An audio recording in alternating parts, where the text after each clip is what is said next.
This place appears to be an ordinary correctional facility, yet it's regarded as hell itself by every troubled youth in the nation. Here, whether you were once a gang boss who ruled your territory or a well-connected child of bureaucrats, once you arrive, your identity becomes nothing more than a complete animal. Not only do they undergo non-stop, all-day, high-intensity physical punishment training, they're not even allowed the most basic human speech or human food. They can only make pig sounds and enjoy pig meals. And based on the severity of their crime type, each troubled youth gets a different letter grade marked on their chest. The higher the letter grade, the more intense the reformation required. And the reformation period lasts until they're deemed completely reformed. Just like Zhao Chang-su, the youth gang leader who once terrified even the police. He was only considered fully reformed after becoming mentally disabled, unable to control his bowels. All because the Youth Protection Act existed, causing Country H's youth crime rate to spiral out of control. Not only did teachers who tried to guide them down the right path become targets of violence, but even when they injured or killed someone, they felt no guilt whatsoever, because they knew that with the Youth Protection Act, they would never be punished no matter what. This led to an era where no adults dared to correct children's mistakes. Fearing retaliation, adults didn't dare stand up, becoming cautious around children. But all this changed after Han Man-soo was elected president. He abolished the Youth Protection Act and enacted a new law called the Special Reformation Act. Lenient punishment became a thing of the past. If they committed crimes, they would receive reformation training. Only after being deemed completely reformed would they rejoin society as individuals. In short, if words don't work, concentrated discipline becomes the only solution. But strangely, today these youths are voluntarily lining up at the playground to donate blood. The adults watching think they've changed for the better. But in reality, their purpose is simply to get a blood donation certificate. Because one certificate can be exchanged for 5,000 currency at Lee Min-soo's place. And the first thing they do after getting the certificate is come to Lee Min-soo to exchange it for money. This is the business our protagonist Lee Min-soo is currently running, buying a 5,000 gift card and one blood donation certificate for 10,000. However, his purpose is only for those certificates. Since each one has an implicit value of about 12,000, he profits by acting as a middleman, earning the price difference. He clearly knows this is criminal behavior, yet he's not afraid at all, because for a minor like him, the worst case scenario is just receiving a warning letter. The real danger is watching out for other delinquent youths, and Lee Min-soo, who was happily counting money, suddenly gets kicked in the face. Both he and the cardboard box fly several meters away. Several delinquents approach Lee Min-soo, saying he seems to have made quite a bit of money lately. Lee Min-soo looks at these delinquents and curses, damn, his worst fear has come true. These delinquents surrounding him scoff at the newly enacted law, thinking reformation is a load of crap. At this moment, the blonde leader continuously sprays several foul-smelling yellow smoke bombs, and Lee Min-soo is pinned under him, enduring this stinking humiliation. The blonde asks him, "Don't you know to share money with others? Or are you only so bold because Chang-soo went to the correctional facility?" With that, he spits on Lee Min-soo's face. Humiliated, Lee Min-soo trembles with rage and shouts that without Zhao Chang-soo, he's just a worthless loser. The blonde says he certainly knows Chang-soo is 100 times more terrifying than him, but coincidentally, Chang-soo is getting out today. Hearing this, Lee Min-soo's pupils instantly contract. Zhao Chang-soo is the leader of the regional youth crime gang. Everyone he ever hurt suffered terrible torture, but no one dares call themselves a victim because they all fear revenge from this demon. Lee Min-soo is no exception. Just his fierce face is enough to make him tremble all over. Seeing the frightened Lee Min-soo, the blonde gets to the point. If he doesn't want to provoke Chang-soo's bad temper, he'd better hand over the money. Hearing this, Lee Min-soo fumbles in his backpack while saying no problem. But the next second, he pulls out a middle finger toward these delinquents. Seeing this, the blonde is instantly enraged, cursing him as a son of a bitch. A knee strike hits Lee Min-soo hard in the abdomen. Then comes a beating with him pinned to the ground. With Chang-soo gone, you think no one can control you? Do you really think I'm a pushover? Still not satisfied, the blonde's eyes catch sight of a shovel placed nearby. Today, he's determined to teach Lee Min-soo a harsh lesson. A delinquent beside him reminds him to calm down. If things get out of control, he'll be sent to the correctional facility. The blonde claims he's not afraid of places like the correctional facility. He thinks as long as he acts tough, he can get out anytime. Right now, he just wants to beat Lee Min-soo until he pisses himself. But just as the blonde is about to strike, his back receives a fierce kick. The student council president who appears, Kang Wook-sung, says campus violence is prohibited here. After speaking, he helps up Lee Min-soo from the ground. The surrounding delinquents recognize his identity. At this moment, the repeatedly beaten blonde doesn't care anymore. He grabs the shovel and charges at Kang Wook-sung. "Today, I'm going to kill you both, then transfer schools." After dodging the shovel, Kang Wook-sung questions whether the blonde really wants to kill him. Then one hand grabs the blonde's shoulder. With an over-the-shoulder throw, he slams him hard to the ground. "Do you think you can bear the consequences of murder?" Seeing he's no match, the blonde immediately calls for the others to attack. As soon as he finishes speaking, 3 lackeys charge at Kang Wook-sung. But lackeys are just lackeys after all. They're knocked down one punch at a time by Kang Wook-sung. The fat guy in orange clothing tries to ambush him, but Kang Wook-sung dodges by bending down. Then he catches the punching arm with both hands. Using the opponent's force, he executes an over-the-shoulder throw, slamming him hard to the ground. Getting carried away, Kang Wook-sung doesn't hesitate and continues charging at the last delinquent. Seeing this, that delinquent is frightened and begs for mercy. "Don't come any closer. I was just putting on a tough act." But unfortunately, he still can't escape a beating. Lee Min-soo picks up his backpack and sighs,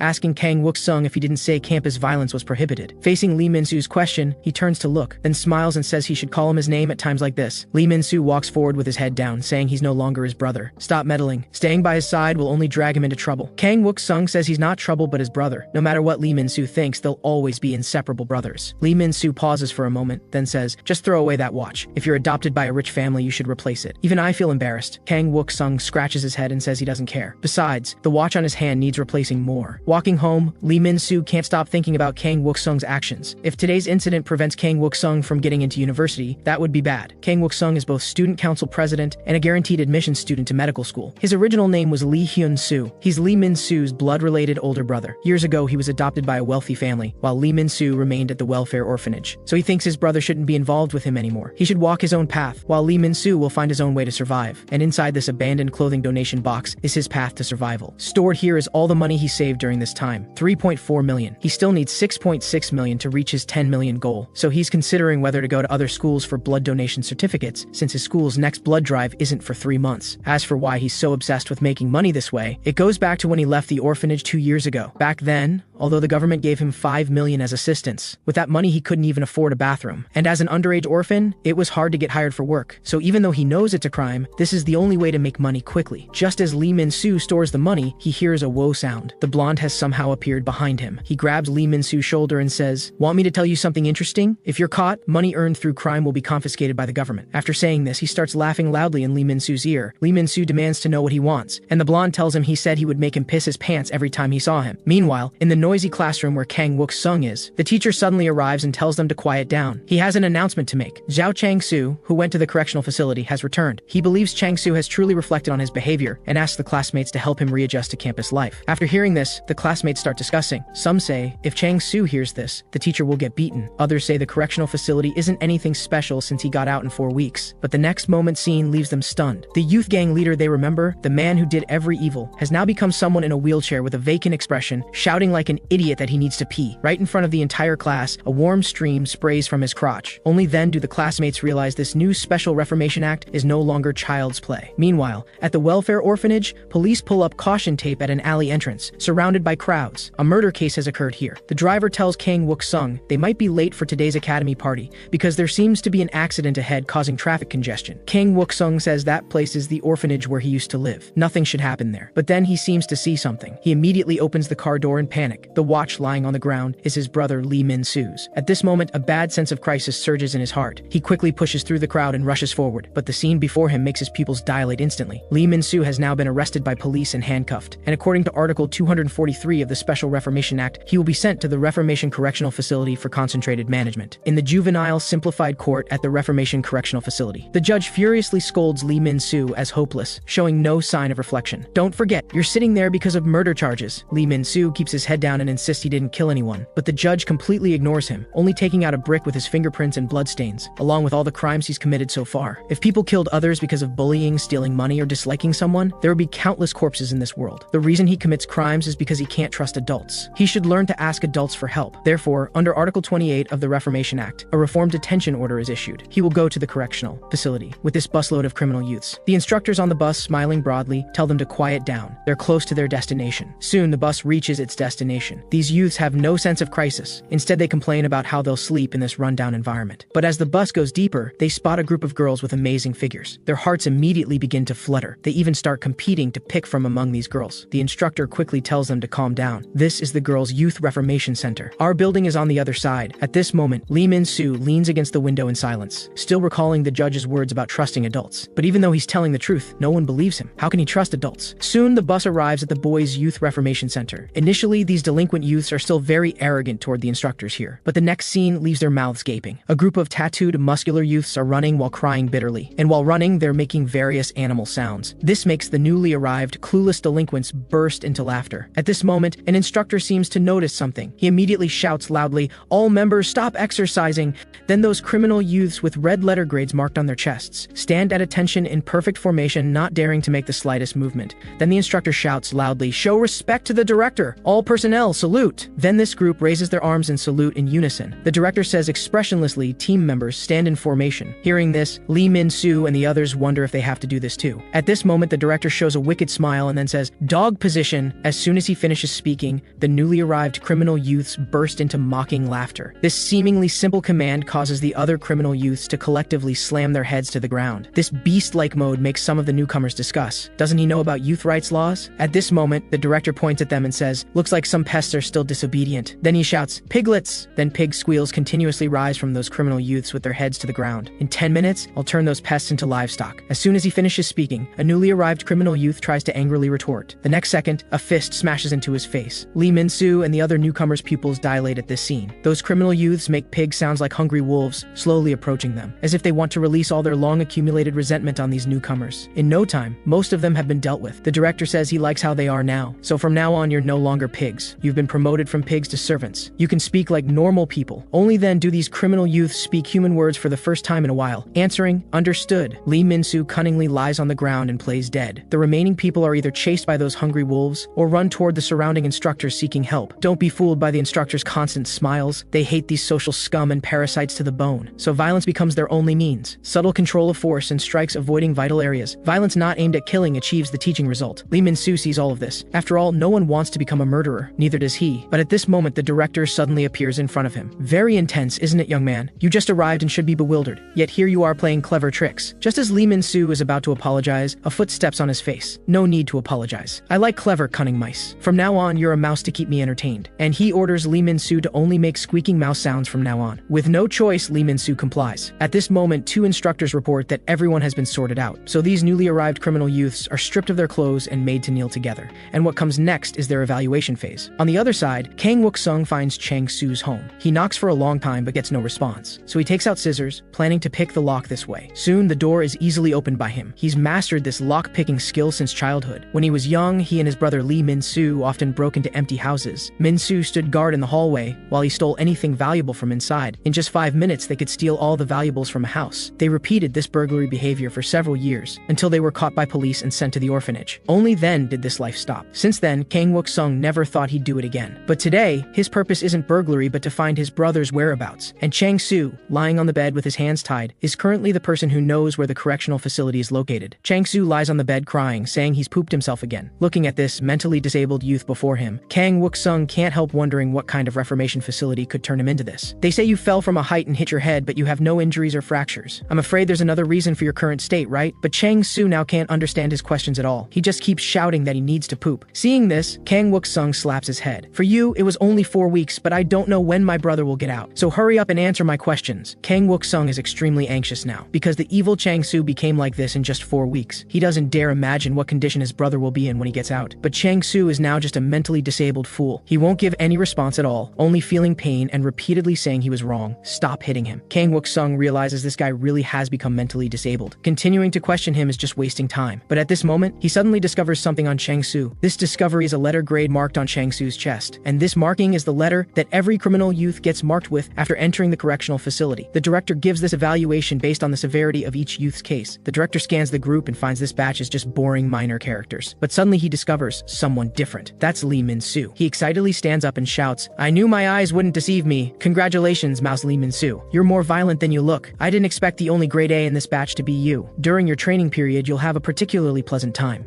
At this moment, hearing this, Lee Min-soo only feels a strong sense of crisis surging. After asking around, Kang Wook-sung arrives at the gate of Yeonji Girls Middle School. At this moment, a group of girls just getting out of school walk out happily. One of the girls seems to have discovered something incredible. She hurriedly stops her friend who's still eating and, blushing, tells her to look in that direction. At this moment, Kang Wook-sung is sitting on a bicycle reading a book. Due to his overly handsome appearance, the two girls instantly become cute and approach to chat him up. The girl wearing a mask asks suggestively if he's a trainee. Kang Wook-sung takes off his earphones and says sorry, he's not. He asks if he can inquire about something, but that inadvertent smile instantly captures their girlish hearts. They say they can not only answer his questions but also provide their home addresses. Kang Wook-sung explains he's looking for someone named Gu Se-min, but hearing the name, the girls' expressions suddenly change. They point into the crowd and say, you're not looking for that crazy woman, are you? She just got out of the correctional facility. The next second, sensing Gu Se-min's gaze, they're immediately frightened into lowering their fingers and deliberately avoiding her. After confirming his target, Kang Wook-sung strides forward and blocks Gu Se-min. Blocked, Gu Se-min asks what he wants. Kang Wook-sung says he has some questions about the correctional facility facility he'd like to ask her. Hearing correctional facility, Gu Se-min shoves him aside and tells him to get lost and stop bothering her. At this moment, Kang Wook-sung bows his head and explains he doesn't mean to offend. His brother has now been sent to that place. But after hearing this, Gu Se-min doesn't stop, just as Kang Wook-sung wonders if he asked too directly. A motorcycle helmet is thrown at him. Gu Se-min signals him to get on. She doesn't think they should talk about the correctional facility here. On the road, Kang Wook-sung asks what made her change her mind, and the reason is that Gu Se-min's brother is still there too. As for the correctional facility, she describes it with just 2 words: hell. At this moment, the criminal youths just sent to the correctional facility have already endured 3 hours of high-intensity training. They're so exhausted, their muscles won't stop trembling. They only hope this damned punishment will end soon. But the next second, at the instructor's command, Lee Min-soo shouts out mouse squeaks, while the others make pig sounds. But the instructors curse that their sounds are wrong. When shouting 1, it should be pig sounds. When shouting 2, it should be ugh sounds. So under the instructor's 1-2 commands, the criminal youths begin making pig sounds and ugh sounds while squatting. Lee Min-soo's situation is less complicated. He just needs to continuously make mouse sounds. The rising and falling livestock sounds make the director on the platform thoroughly enjoy himself. He thinks livestock sounds are always so wonderful. At this moment, one criminal youth collapses from exhaustion. What greets him is the instructor's fists and kicks, followed by shouting, "Someone fell behind! Everyone start over!" The criminal youth explains his stomach really hurts and begs the instructor to let him go to the bathroom. The instructor says, "Weren't you arrogant when you first came? Now you can't even handle this?" At this moment, the director notices the situation and stops the instructor. He comes to the criminal youth and says, "You must have endured for a long time before speaking, so don't be afraid. Stand up. I'll give you a chance to use the bathroom." Then he asks the crowd, "Does anyone else want to use the bathroom?" Seeing the director's understanding appearance, the crowd starts responding one after another. Soon, those wanting to use the bathroom form a long line. The instructor beside them keeps asking, "Anyone else want to go? If you don't go now, there won't be another chance." Seeing no response, the instructor orders the remaining personnel to restart training. Lee Min-soo in the line is thinking, are they really going to send them to the bathroom? If those who don't go have to continue training, then everyone will pretend their stomach hurts and drop out, just like some people ahead have already started playing tricks. Besides, the director previously looked like he wanted to kill them. This current behavior makes Lee Min-soo feel very strange. After all, kindness without cost is like unknown fruit on mountain trees. The sweeter and more tempting it is, the more people can't resist reaching out to pick it. So after some thought, Lee Min-soo raises his hand and makes mouse squeaks. The instructor runs up and asks his name and what he wants. Lee Min-soo still only makes mouse sounds until the instructor orders him to speak human words. Only then does he say his stomach suddenly doesn't hurt and he wants to return to training. As soon as he finishes speaking, the instructor suddenly grabs his neck and angrily scolds him, thinking this is a joke. Lee Min-soo explains he might have exerted too much force, startling his stomach, which made him want to use the bathroom. But he's fine now. "Get back, you bastard. I'll be watching you." Lee Min-soo, who drops out of the bathroom line, is mocked by other criminal youths. But Lee Min-soo knows clearly that the people here see them as livestock. Using the bathroom is a human thing. It has nothing to do with livestock. Soon, the criminal youths, wanting to use the bathroom, are arranged together. The director gently extends his hand and says, "Whether human or animal, everyone needs to use the bathroom. Holding it will cause problems. You have 30 minutes of rest time." At these words, those criminal youths in the bathroom line show victorious smiles. But at this moment, the director suddenly points at them and says, "What are you smiling about? I wasn't talking about you. But those who didn't go, they can rest now. As for you, now you begin human centipede training." At this moment, Lee Min-soo is extremely grateful he sensed something wrong and chose to drop out. Centipedes are arthropods belonging to the Chilopoda subphylum. They basically have 15 pairs of legs, up to 177 pairs maximum. They're a lower existence than humans and beasts. And these criminal youths will support themselves with both hands, head to buttocks. If anyone falls during the process, the timing restarts. This is the dear director's fully automatic digestive toilet built for them. During the process, they also have to endure constant beatings from the instructors. "You insects wanted to shit, didn't you? Now why isn't anyone shitting?" Soon, 30 minutes pass. The instructors wash their bodies with cold water to prevent the stench from polluting the air. The criminal youths who 3 hours ago were like wild beasts have now become livestock ready for slaughter. As dismissal bells ring from the speakers, today's training session finally ends. And what comes next is mealtime and dormitory assignment. Lee Min-soo looks at the food in the tray that looks like pig feed. He wonders if this is really something humans can eat. No seats, no utensils. A crowd eating like livestock. Before eating, an instructor requires them to sing the gratitude song. Just as Lee Min-soo wonders what the gratitude song is, at the instructor's command, the instructors, smiling broadly, begin singing collectively, "We are not human, we are pigs and dogs. We eat whatever we're given." This gratitude song is framed and hung in the center of the cafeteria. Lee Min-soo realizes these people don't just verbally treat them as livestock. They truly see them as livestock in the real sense. He grabs the food with his hands and puts it in his mouth. No matter if his identity is livestock or some other animal, the only thing he needs to do now is endure until he can leave. Meanwhile, Kang Wook-sung is brought by Gu Se-min to a hilltop. From here, the entire appearance of the Reformation Correctional Facility can be seen. Kang Wook-sung asks if she really thinks that place is hell. Gu Se-min says hell is better than that place. It's not a place for humans at all. She often has nightmares about what happens there every day. Now she can't sleep without taking large amounts of sleeping pills. She says seeing him like this, he really cares about his brother. Kang Wook-sung says this was their mother's dying wish, hoping he would always protect him. But in the end, he still couldn't do it. That's why he came to find Gu Se-min. He must must do something soon or it will be too late. And among those released from the correctional facility, only Gu Se-min looks completely unaffected. Gu Se-min asks if he wants to know how she survived the correctional facility. Hearing this, Kang Wook-sung hurriedly asks, "So there is a way? How did you safely get out of there?" The next second, Gu Se-min makes a foolish expression. Then she says she pretended to be a fool like this. Kang Wook-sung thinks she's joking and dissatisfiedly tells her to be serious and stop messing around. But after hearing this, Gu Se-min lifts her hair. Her scalp is covered with burn scars. At this scene, Kang Wook-sung's pupils dilate instantly. That place is where all the nation's top psychos gather. A moment of impulse led to conflict. Who would think they'd put someone's head in a pot of hot oil? And looking like that just now, they let me out early. Hearing this, Kang Wook-sung lowers his head and keeps apologizing. But Gu Se-min tells him not to pity her or she'll kill him. Then she says, "You asked what the marking means, right?" After they all arrive at the boys and girls training grounds, the juvenile criminals will have their levels determined based on their crimes. After that, room assignments will be based on these grades. For example, grade E rooms are simple violent crime cases, grade D rooms are drug-related cases, grade C rooms are theft and fraud cases. For reference, the grade B room she was in was for assault. And based on what you said, your brother Lee Min-soo is definitely in a grade A room, because this grade of room is where the most vicious criminals gather, all youths who went in because of murder charges. As soon as Lee Min-soo steps into the room, he draws their fierce stares. He understands this is a confrontation, so he can't back down. At this moment, one criminal suddenly speaks. "Damn guy, don't you know how to introduce yourself?" He rubs his fist together and demands to know where Lee Min-soo came from and why he's here. Lee Min-soo answers he's from the welfare orphanage and attends Jangle High School. As soon as he finishes, these veterans all start laughing mockingly, saying, "Another kid from the elite track orphanage." One veteran even says he knows someone from Jangle High School. He remembers it's a third-year student named Zhao Chang-soo. But suddenly a loud shout to shut up rings out. Several veterans are immediately frightened into a cold sweat. A long-haired veteran asks Lee Min-soo why he came in. "If you're assigned to this room, you must have caused quite a bit of trouble. Based on the situation just now, this long-haired guy should be the boss of this room." So Lee Min-soo says without hesitation, "Because of murder." As soon as he says this, everyone except the long-haired veteran widens their eyes. Cold sweat starts forming on their faces, saying, "This can't be a lie, can it?" And their bizarre reaction makes Lee Min-soo think, could he be the only one who killed someone? He thought they'd group him with similar crimes, but now it seems murder is the most serious here. And the severity of the crime apparently relates to the power distribution here. At this moment, one veteran suddenly says to the long-haired guy, "Looks like our pet dog will have to continue being the rookie." Lee Min-soo is a bit confused. Could that long-haired guy not be the boss but the lowest one here? But the next second he realizes his thought was wrong. They're not talking about that long-haired veteran, but about the white-haired guy being used as a bench under the long-haired guy's butt. He's the lowest one here. The long-haired guy suddenly stands up and complains,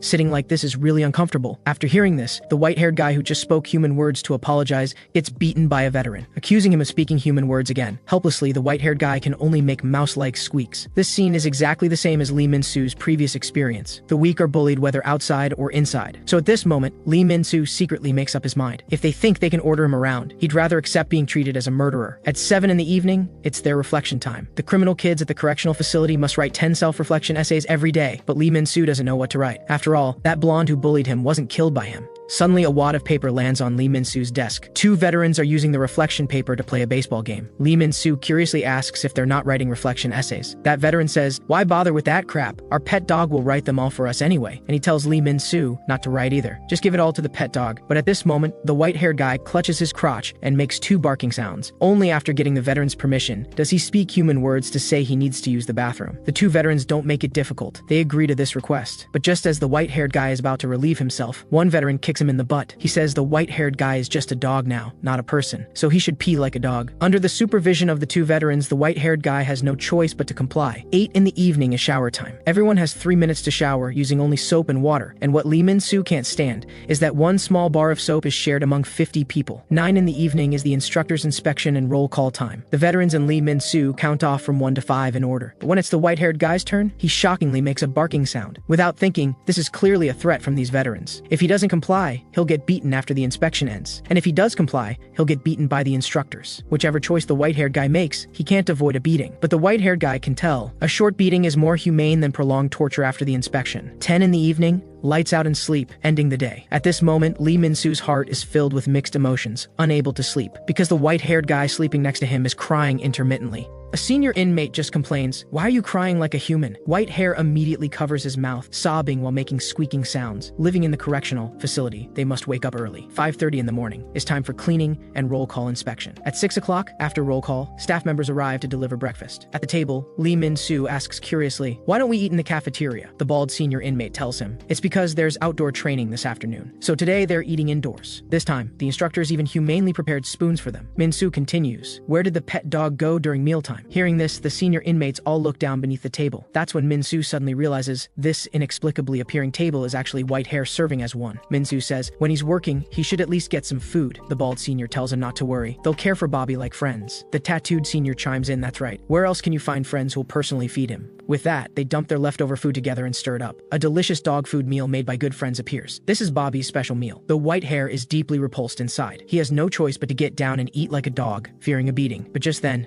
Min-soo kicks over the table with a shout, "Don't eat that!" The senior inmates are left puzzled by the scene. Min-soo asks White Hair, "Are you really treating yourself like a dog, Moon-hyun-jun?" But instead, White Hair shows no sign of hope or gratitude, only sheer terror on his face. This all comes from the long-haired senior Gu Se-hyun. He warns Min-soo, this place has its own hierarchy system and rules. You came late, so you must follow these rules. If you don't like it, fight to become the leader. But before that, you need to defeat White Hair Bobby first to earn that right. Because once the challenge is issued, White Hair's rank is above Min-soo's. If Min-soo loses, he'll become the new pet dog in this room. Min-soo curses, this damn hierarchy game is so childish, but what he doesn't realize is that White Hair Moon-hyun-jun is staring at him like a hungry wolf. Just as Min-soo says they should stop this, White Hair's fist already crashes into his face. He knows today might be his only chance to escape the pet dog status, so he can't miss it. Seeing the fight, the senior inmates start shouting, "Good job, Bobby! This is your chance to shed your rookie status." They also taunt Min-soo, "Why aren't you fighting back? Do you want to become the new pet dog?" Min-soo knows that losing this fight means falling to the very bottom, but White Hair beating him while wiping away tears truly puzzles Min-soo. Meanwhile, Kang Wook-sung arrives at the welfare orphanage. The director says he's enlisting tomorrow. Has he taken everything he needs? Wook-sung,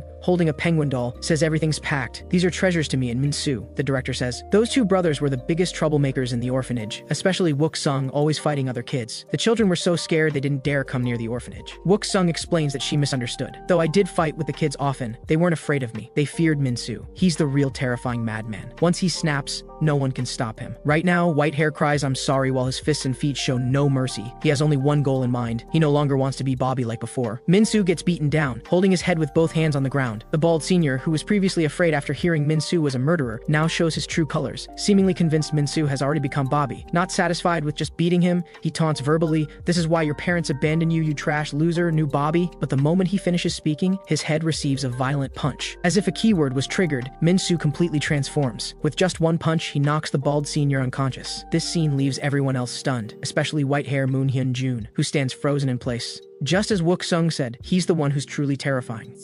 And when enraged, Min-soo has only one thought in mind, to turn everyone here into Bobby. "I told you, you will all become the new Bobby." But then a senior kicks him in the back. 3 seniors have now teamed up. "Turn us all into Bobby? Are you insane? Don't act tough. This is greater room. This place is full of people who think they're tough. We've been lenient with you because you're an abandoned orphan." But before he can finish, a plunger gets shoved into his mouth. Now, because the keyword was triggered again, Min-soo becomes even more furious, roaring, "Shut up!" Then he punches the senior's face, breaking the plunger into 2 pieces. Seeing this, the other 2 seniors can't sit still anymore and rush forward. One even threatens to kill him. But the next moment scene freezes them in place. Min-soo holds the broken plunger like a weapon, his eyes like a madman's as he points it at them. "Kill me. Have you ever killed anyone before?" Meanwhile, at a golf course, Councilman Kang casually swings his club and his subordinates immediately applaud, kissing up to him. Wook-sung kneels nearby. The councilman asks him how he got that thing. Wook-sung says that although it's early, he's ready to enlist. The priority is solving youth problems. It'll benefit your political career. Hearing this, Councilman Kang chuckles. "The guy thinking of me lost his medical school admission." "Explain it clearly, Wook-sung. Is it because of that brother of yours in the correctional facility? But even if you enlist now, there's no guarantee you'll be assigned to the youth correctional facility." Hearing this, Wook-sung says, "That's exactly why I'm here asking for your help. If anyone can make it happen, it's you, father." But the councilman responds, "Why should I clean up your brother's mess?" Just as Wook-sung thinks his father ultimately won't help, the councilman changes his tone. "If you perform well in the future and help me become president, why not? Come on. Help your dad become president." At this moment, Min-soo, like a hungry wolf, roars at the seniors, "You bunch of bobbies, are you ready for punishment?" But the next second, the senior who was knocked down suddenly gets up and tightly restrains Min-soo with both hands. Then the bald senior doesn't hesitate to punch Min-soo in the head. After one punch, Min-soo instantly goes silent. The senior worries he might be dead, so the 2 who struck him start shifting blame. But this is all Min-soo's act. He suddenly exerts force,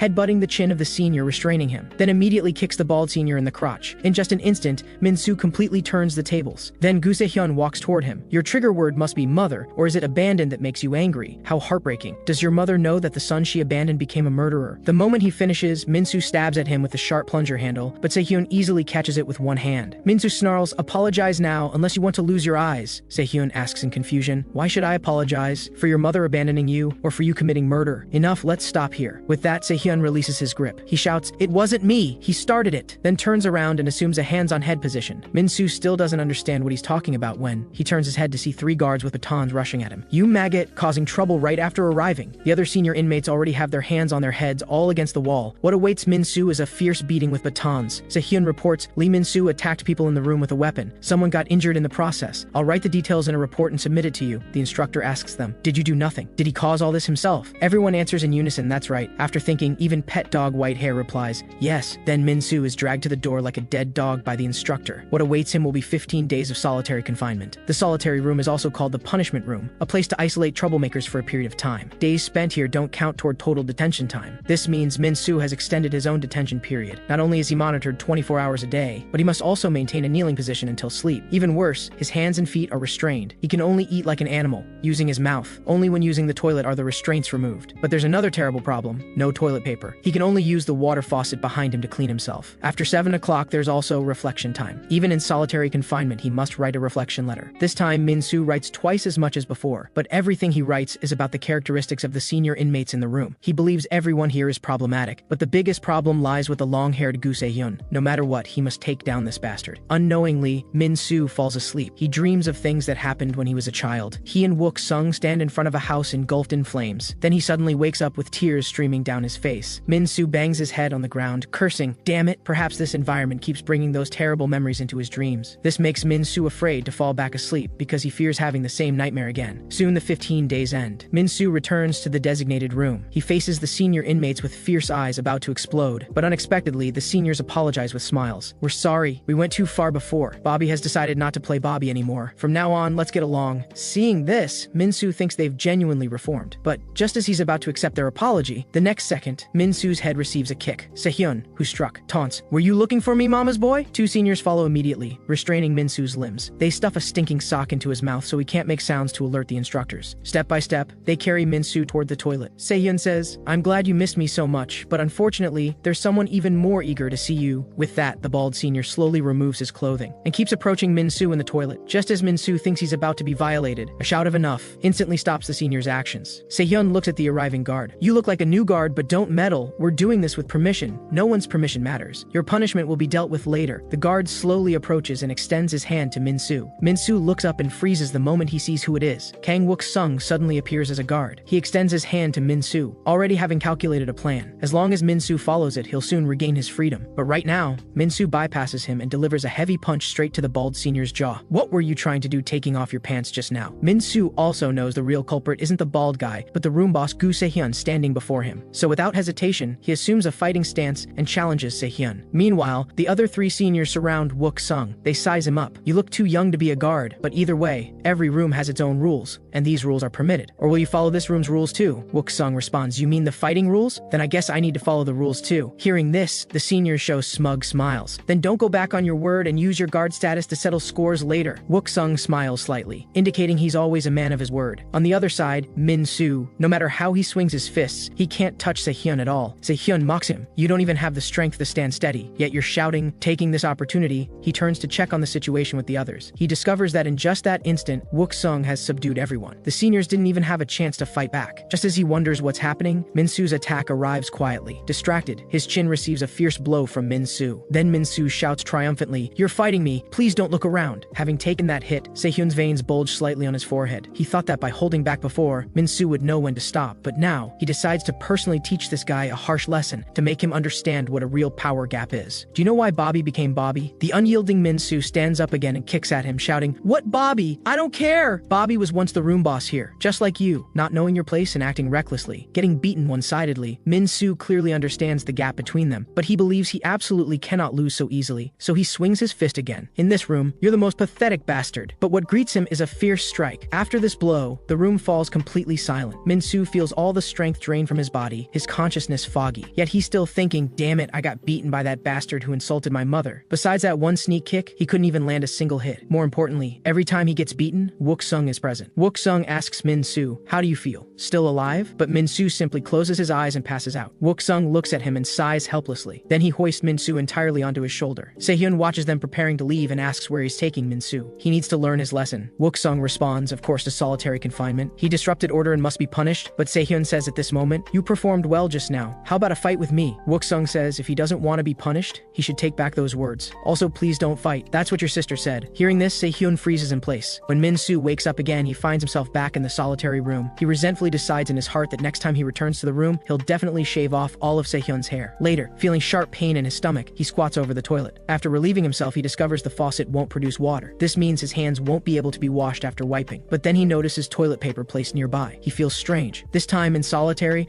not only is there toilet paper available, but his hands and feet aren't even restrained. That's when he realizes he seems to have forgotten something important. Suddenly thinking of something, he punches the iron door and shouts at the guard outside, "How did you end up here? Are you insane? Why come to this place instead of going to medical school? Since you have a stepfather, just live happily. Why play hero to save me? Get the hell out of here now. Don't worry about this murderer anymore. Why ruin your own life for a killer?" Wook-sung calmly responds, "No matter who says you're a murderer, I believe you didn't kill anyone, Min-soo. Because you're my brother." Then Wook-sung explains his entire plan. Min-soo just needs to follow what he says, and he can leave here early, as long as he doesn't keep getting thrown into solitary like an idiot. Min-soo says all of this is fine, but before that, he has one request. He wants to fight that long-haired bastard again. Wook-sung asks him, "Knowing you'll lose, why fight him again?" Min-soo explains, "Because that guy insulted mother." The moment he finishes, Wook-sung falls silent. Then he says, "I can tolerate everything else, but not someone who insults mother. So for this duel, I'll teach you how to win. But if you lose again to that person who insulted mother, I'll kill you myself." When the 15 days of solitary confinement end, Min-soo faces the vicious seniors surrounding him, and actually volunteers to be Bobby,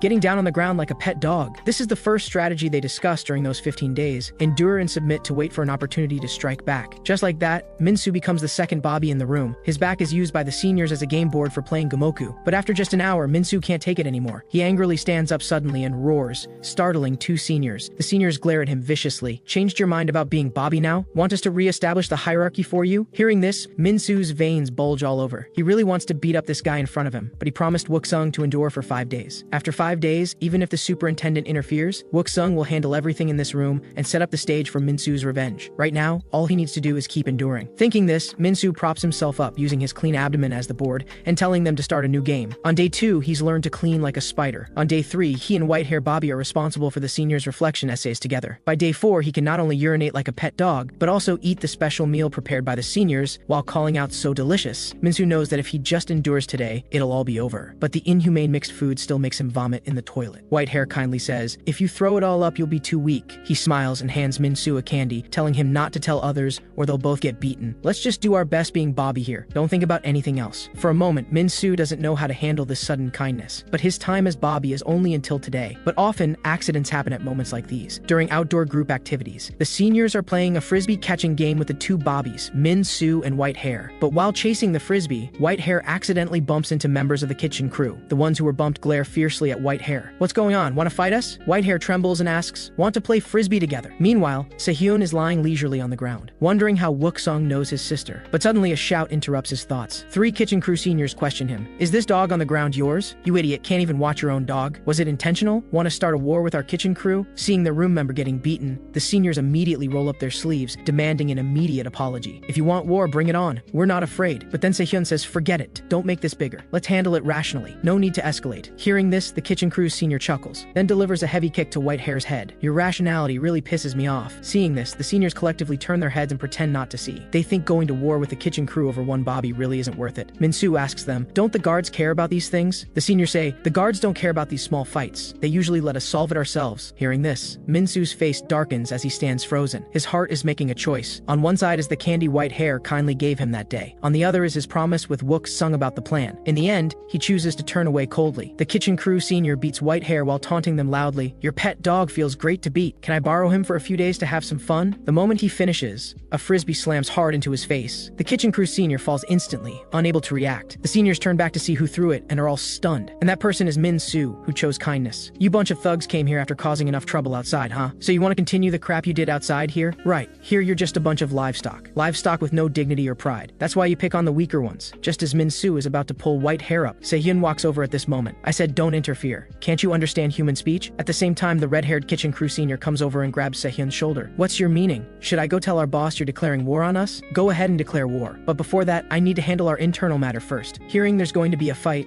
the delinquent youths immediately surround them to watch the show. Min-soo knows he's messed up the first promise, but he'll keep the other one. Seo-hyun ties up his hair and asks Min-soo, "Want another beating?" Min-soo fearlessly responds, "How about a bet? Whoever wins becomes the room boss." At this moment, Wook-sung in the classroom has already handled everything. The kids in the correctional facility are all minors, so they're scheduled for basic classes at specific times each week. During class time, all authority belongs to the classroom supervisor. In short, during basic classes, whatever happens is entirely up to the supervisor. Wook-sung obtained the opportunity to become supervisor during this period, and today, Min-soo will defeat Seo-hyun to become the new room boss. In his plan, their duel will take place in a small area formed by several desks.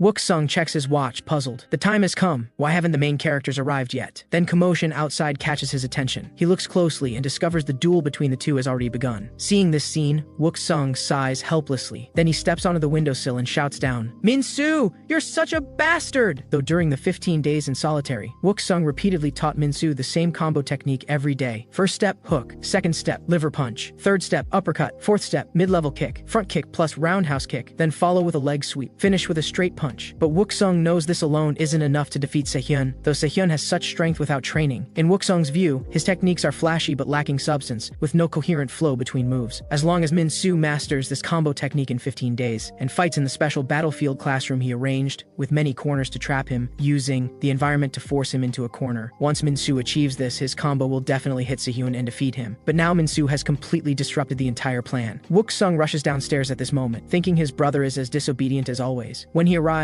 the human wall formed by the delinquent youths prevents him from seeing the situation clearly. So now there's no time for plans. He can only use his identity to stop this fight. But then a piece of popcorn suddenly flies toward him. The superintendent questions him, "What are you doing? Why ruin my fun?" Seeing it's the superintendent, Wook-sung immediately salutes. "I'm the new guard, Kang Wook-sung. These kids are fighting, so I was about to stop them." The superintendent scolds him. "Why stop them? Haven't you watched Kingdom of Beasts? That kind of foreign wildlife program? Suppose in that program a snake wants to eat a mouse. What action does the film crew take? Nothing, of course, because the snake eating the mouse is part of the natural order. Friend, we shouldn't interfere with their fights. Respect the natural order. Besides, isn't watching others fight quite interesting?" Seeing the superintendent's crazy demeanor, Wook-sung realizes all he can do now is follow orders. Min-soo keeps trying to attack with the combo technique Wook-sung taught him, but still can't hit Seo-hyun at all. Instead, he gets punched in the face again and again. Just as Wook-sung said, without a wall, the combo technique alone isn't enough to hit him. But the disparity in their strength leaves Min-soo currently able to rely only on the combo technique to launch attacks. But a soulless empty shell is ultimately useless effort. Seo-hyun seizes the opportunity and kicks him flying. As Min-soo crashes into the crowd, they rain down insults. Seeing this situation, Wook-sung covers his face and sighs, hoping his brother will give up soon so he can devise another plan for a comeback later. Right now, knocked into the crowd, Min-soo only feels sharp pain in his knee. He knows if this continues, he'll definitely lose like last time. To avoid getting hurt worse, the thought of surrendering begins to emerge in his mind. Then a hand pushes Min-soo back out. A group of seniors shout at him, "You idiot! What are you spacing out for? Get back up there and fight. If you give up now, you'll have to answer to us." Seo-hyun, hands in his pockets, also asks him, "What's this mama's boy doing? Looking for your mommy?" Hearing this, Min-soo chuckles. A plan has already formed in his mind. Seo-hyun asks what he's laughing about. Min-soo responds, "Nothing, but I think I found a way to beat the hell out of you." Seeing the two back in the ring, the crowd erupts in cheers again. Seo-hyun yawns. Playtime is over. Min-soo stretches a bit, then says, "Yes, I think it's time we settle this," though he's now figured out how to execute the combo technique. How to lure Seo-hyun over is the problem. Wook-sung discussed with him before that, with Min-soo's current strength, he cannot actively force him into a corner. The only way is to enrage Seo-hyun and make him attack aggressively, approaching Min-soo who's near the corner. And Wook-sung told Min-soo something that will 100% enrage Seo-hyun. Min-soo shouts at Seo-hyun with a sleazy look, "Hey, what do you think of Gusemin's looks?" The moment he finishes, Seo-hyun is indeed enraged. Without hesitation, he throws a punch at Min-soo near the human wall. As expected, this method works. Before the punch lands, Min-soo blocks it with his palm in advance. Then, taking advantage of the moment, he grabs his hair, then yanks hard and twists his body. The situation changes instantly. "Looks like your sister is very special to you." At first, Seo-hyun thinks Min-soo hitting him is just an accident, but just as he tries to move his body to dodge Min-soo's next punch, he discovers his body is blocked by the spectators. He cannot effectively dodge or counterattack. He can only let Min-soo's fists continuously strike his head. Any chance he wants to counterattack is hindered by the crowd behind him, with no leverage point to escape from here. That's when Seo-hyun realizes he seems to have fallen into a trap. Counterattacking and dodging are impossible because of the spectators behind him. Trying to escape escape the human wall means taking Min-soo's punches. In short, he's now a sitting duck. The best method is to raise both arms to protect his head. Just as Sehyun spots an opportunity to counterattack, Min-soo hits his leg joint with a side kick. At this moment, Min-soo continuously chains combo techniques to strike him, releasing all the frustration from these past days. Even as he beats him to the point of swaying, he knows his attacks cannot stop. He cannot give him a moment's breathing room. The relentless barrage keeps hitting every part of Sehyun's body. As his consciousness begins to blur, Sehyun knows he cannot take more beating. If the next strike doesn't hit, it's completely over. But right now, his attacks are as slow and powerless as a snail's. He's already lost any possibility of a desperate counterattack. I warned you not to insult my mother. Just thinking about it makes me furious. At this moment, watching the weakling Min-soo turn the tables, the crowd erupts completely, and Min-soo, as if gone berserk, keeps asking with each punch, if you don't know the situation, don't randomly judge other people's mothers, until his final punch misses. Only then does he realize Sehyun has long been knocked unconscious. The moment Sehyun falls, everyone's jaws drop. The three seniors in the room are especially shaken. Sehyun's fall means Min-soo has become the new room boss. Now exhausted, Min-soo is still angry. He doesn't understand why. Even until collapsing,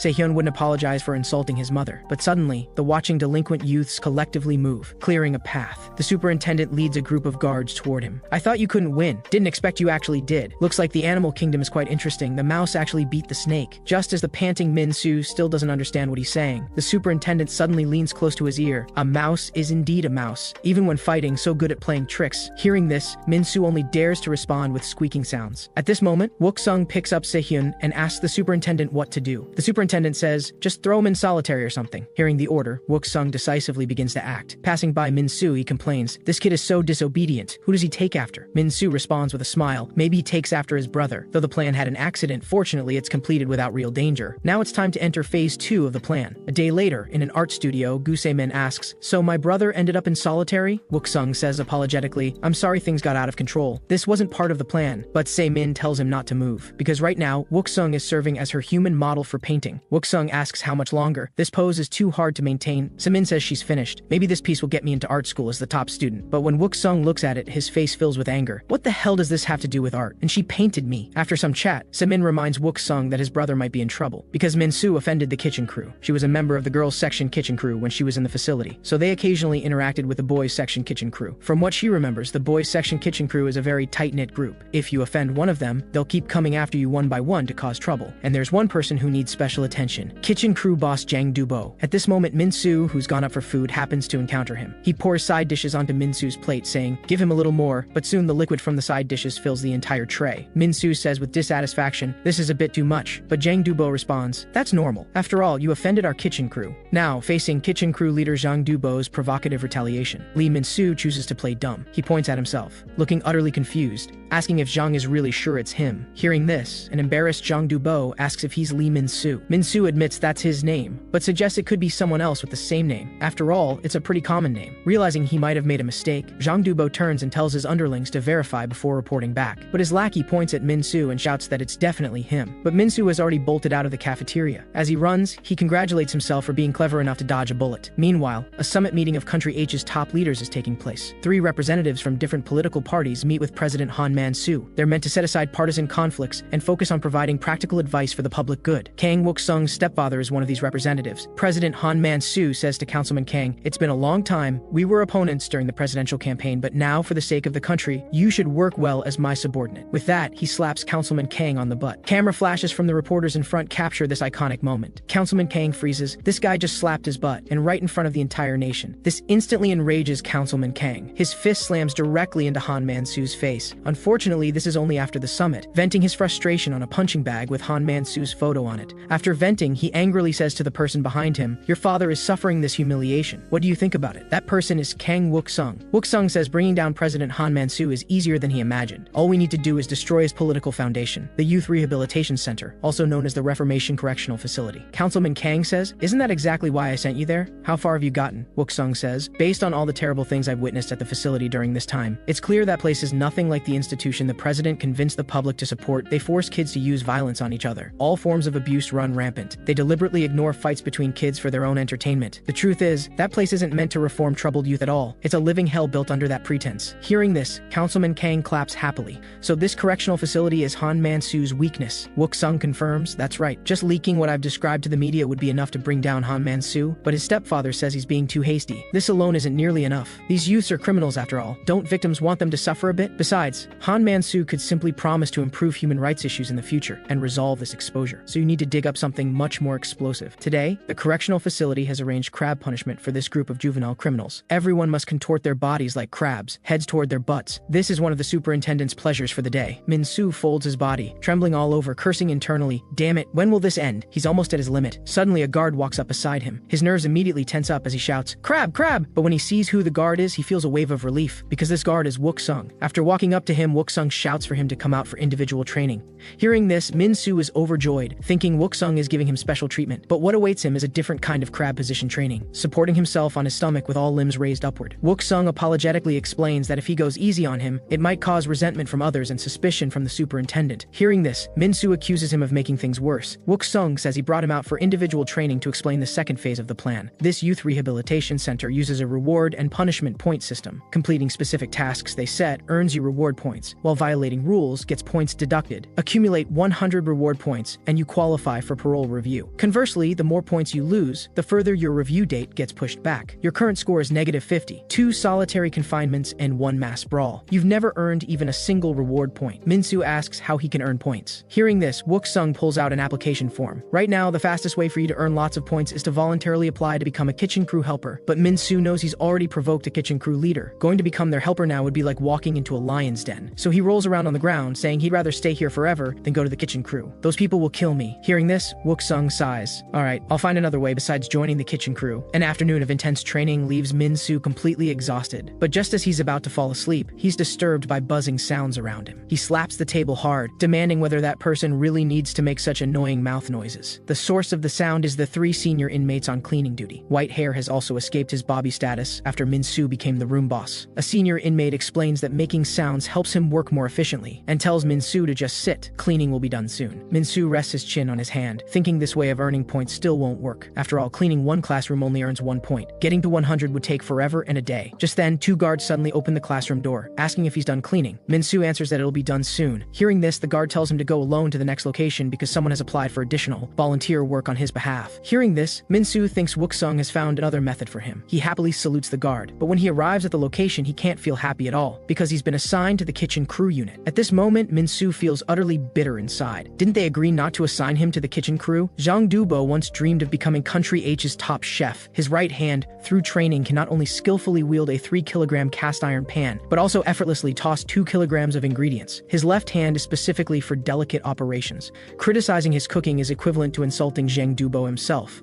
A group of juvenile delinquents coming to the cafeteria merely complain that the food tastes bad and receive his fierce glare. But Jang Do-bo knows he must hold back. After all, there's nothing he can do, because here, there's no one whose cooking skills match his own. Either they're setting pans on fire and screaming, or holding a pot of charred liquid, claiming they'll turn it into oil. Then there are pots and pots of culinary disasters. Watching these ingredients being wasted, he can only tearfully tell them to stop. Although he wants nothing more than to tear these people apart right now, they're ultimately his team members. So all Jang Do-bo can do is tolerate them absolutely. But today, Lee Min-soo is different. He offended his team. So if Min-soo's cooking skills are as terrible as everyone else's, he'll have reason to settle both old and new scores under the guise of culinary education. With this thought, he doesn't hesitate to grab an iron pot and charge at Min-soo. However, Min-soo simply cooks 2 casual home-style dishes at the prison, and the kitchen crew leader who wanted to kill him just a second ago is left completely stunned. So Jang Do-bo doesn't choose to strike. Instead, he happily lifts Min-soo up. Crying, he says, "I've finally found you. I knew this day would come." From this point on, Min-soo not only becomes the room boss, but also kitchen crew leader Jang Do-bo's treasure. Meanwhile, the kitchen crew members feasting in the storage room are troubled by this. Someone suggests provoking a fight between Jang Do-bo and Lee Min-soo, but given Jang Do-bo's current attitude, that's basically impossible. The only solution they can think of now is to add garbage to Min-soo's food, make it taste terrible, and thus change Jang Do-bo's attitude toward him. After some discussion, everyone's faces light up as they prepare to act. But at this moment, the sound of the door opening makes their pupils constrict instantly. The newcomer is guard Kang Wook-sung. With interest, he says, "I've always wondered why supplies kept disappearing. So it was you rats causing trouble. Well, you rats stole things, so you'll face the consequences." But the kitchen crew members don't seem to care about his warning. They even curse at him. What's with this guard? Doesn't he know this is kitchen crew territory? But before they finish speaking, in just 2.5 seconds, all of them are on the ground. These troublemakers who wanted to cause problems for Min-soo have been dealt with. Although Wook-sung doesn't know who arranged for Min-soo to join the kitchen crew, it seems he's adapting quite well there. Meanwhile, in the superintendent's office, 2 guards come to report. The superintendent asks happily, "So, did they fight?" But hearing they didn't fight, the superintendent's face immediately falls, because arranging Min-soo to enter the kitchen crew and having the crew members sabotage him were all his schemes. They know the superintendent's volatile temper, so they've prepared an omelet rice with care to appease him. On the other side, Jang Do-bo gathers all the kitchen crew members. He asks loudly, "Are you ready to welcome the special day that only comes once a month?" With that, he takes out a bar of soap and grates it into shreds, placing them in a pot. He adds olive oil, more than twice the amount of soap shreds, to the pot and heats it using a double boiler. Next, while sprinkling in some finely ground roller powder, he squeezes in some orange juice to supplement vitamin E. Finally, he stirs vigorously with his powerful arms to finish. A pot of thick, moisturizing, and delicious-looking liquid is complete. Jang Do-bo tells him this isn't food, it's their kitchen crew's natural hair wax. To welcome this special monthly day, we always do this. But Min-soo still doesn't understand what special day requires fixing their hair. Jang Do-bo says, "Because today is the day new supplies arrive. Today, we get to see the girls from the women's correctional facility. Every month, the cafeteria receives supply shipments, and we have to share these supplies with the women's correctional facility's kitchen crew. This is the only benefit of being in the kitchen crew. On this day, we style our hair to look mature, and we use our strong shoulders to carry cargo and show off." But Min-soo receives completely different treatment. A group of girls surrounds him, not only praising how cute and petite he is, but also proactively asking if he needs help. Seeing this from afar, Jang Do-bo is incredibly envious, thinking this guy is slacking off and even flirting with the girls. But just then, a petite girl pokes Jang Do-bo on the back. She pulls out a letter and hands it to him, reminding him to take it quickly before her leader sees. Taking the envelope, Jang Do-bo's face instantly flushes red. He reaches cloud 9, watching her make a shushing gesture as she leaves. In his mind, he's already walking down the aisle with her. He's even thought of names for 5 children. In his imagination, tears of joy stream down his face. But when he opens the envelope and reads the contents, his face instantly turns deathly pale, because this love letter isn't for him. It's meant to be passed to grade room boss Lee Min-soo. Meanwhile, Min-soo in the storage room is gasping for breath from exhaustion. He can't understand why those kitchen crew idiots are only busy helping the girls move things and forgot about their own share that needs moving. Just as he stands up to head to another location, Jang Do-bo suddenly appears behind him, demanding if he's the grade room boss. Min-soo confirms with confusion that yes, it's him. Jang Do-bo then asks if he knows what day November 22nd is. Min-soo says he doesn't really know. Jang Do-bo's face veins bulge as he says, "That's my wedding anniversary 3 years from now, and you wouldn't know who Yeji is, would you?" At this moment, Min-soo is somewhat afraid, asking what happened. But Jang Do-bo roars at him, "Yeji is the name of my 5th child. If you hadn't betrayed me, she would have been a girl with a ponytail, born into this beautiful world." With that, Jang Do-bo raises his fist and charges at Min-soo. "You bastard who stole my wife, I'll kill you." Min-soo raises both hands, saying he didn't do anything. But Jang Do-bo's fist is already coming at him. With no other choice, Min-soo can only dodge. That punch actually punches straight through an iron cart. If Min-soo hadn't dodged just now, his skull would have been cracked open. Although Min-soo still hasn't figured out the situation. Facing an enemy who wants to kill him, he doesn't hesitate to fight back. But Jang Do-bo catches his ankle and slams him hard onto the ground. Jang Do-bo wants to follow up with more punches,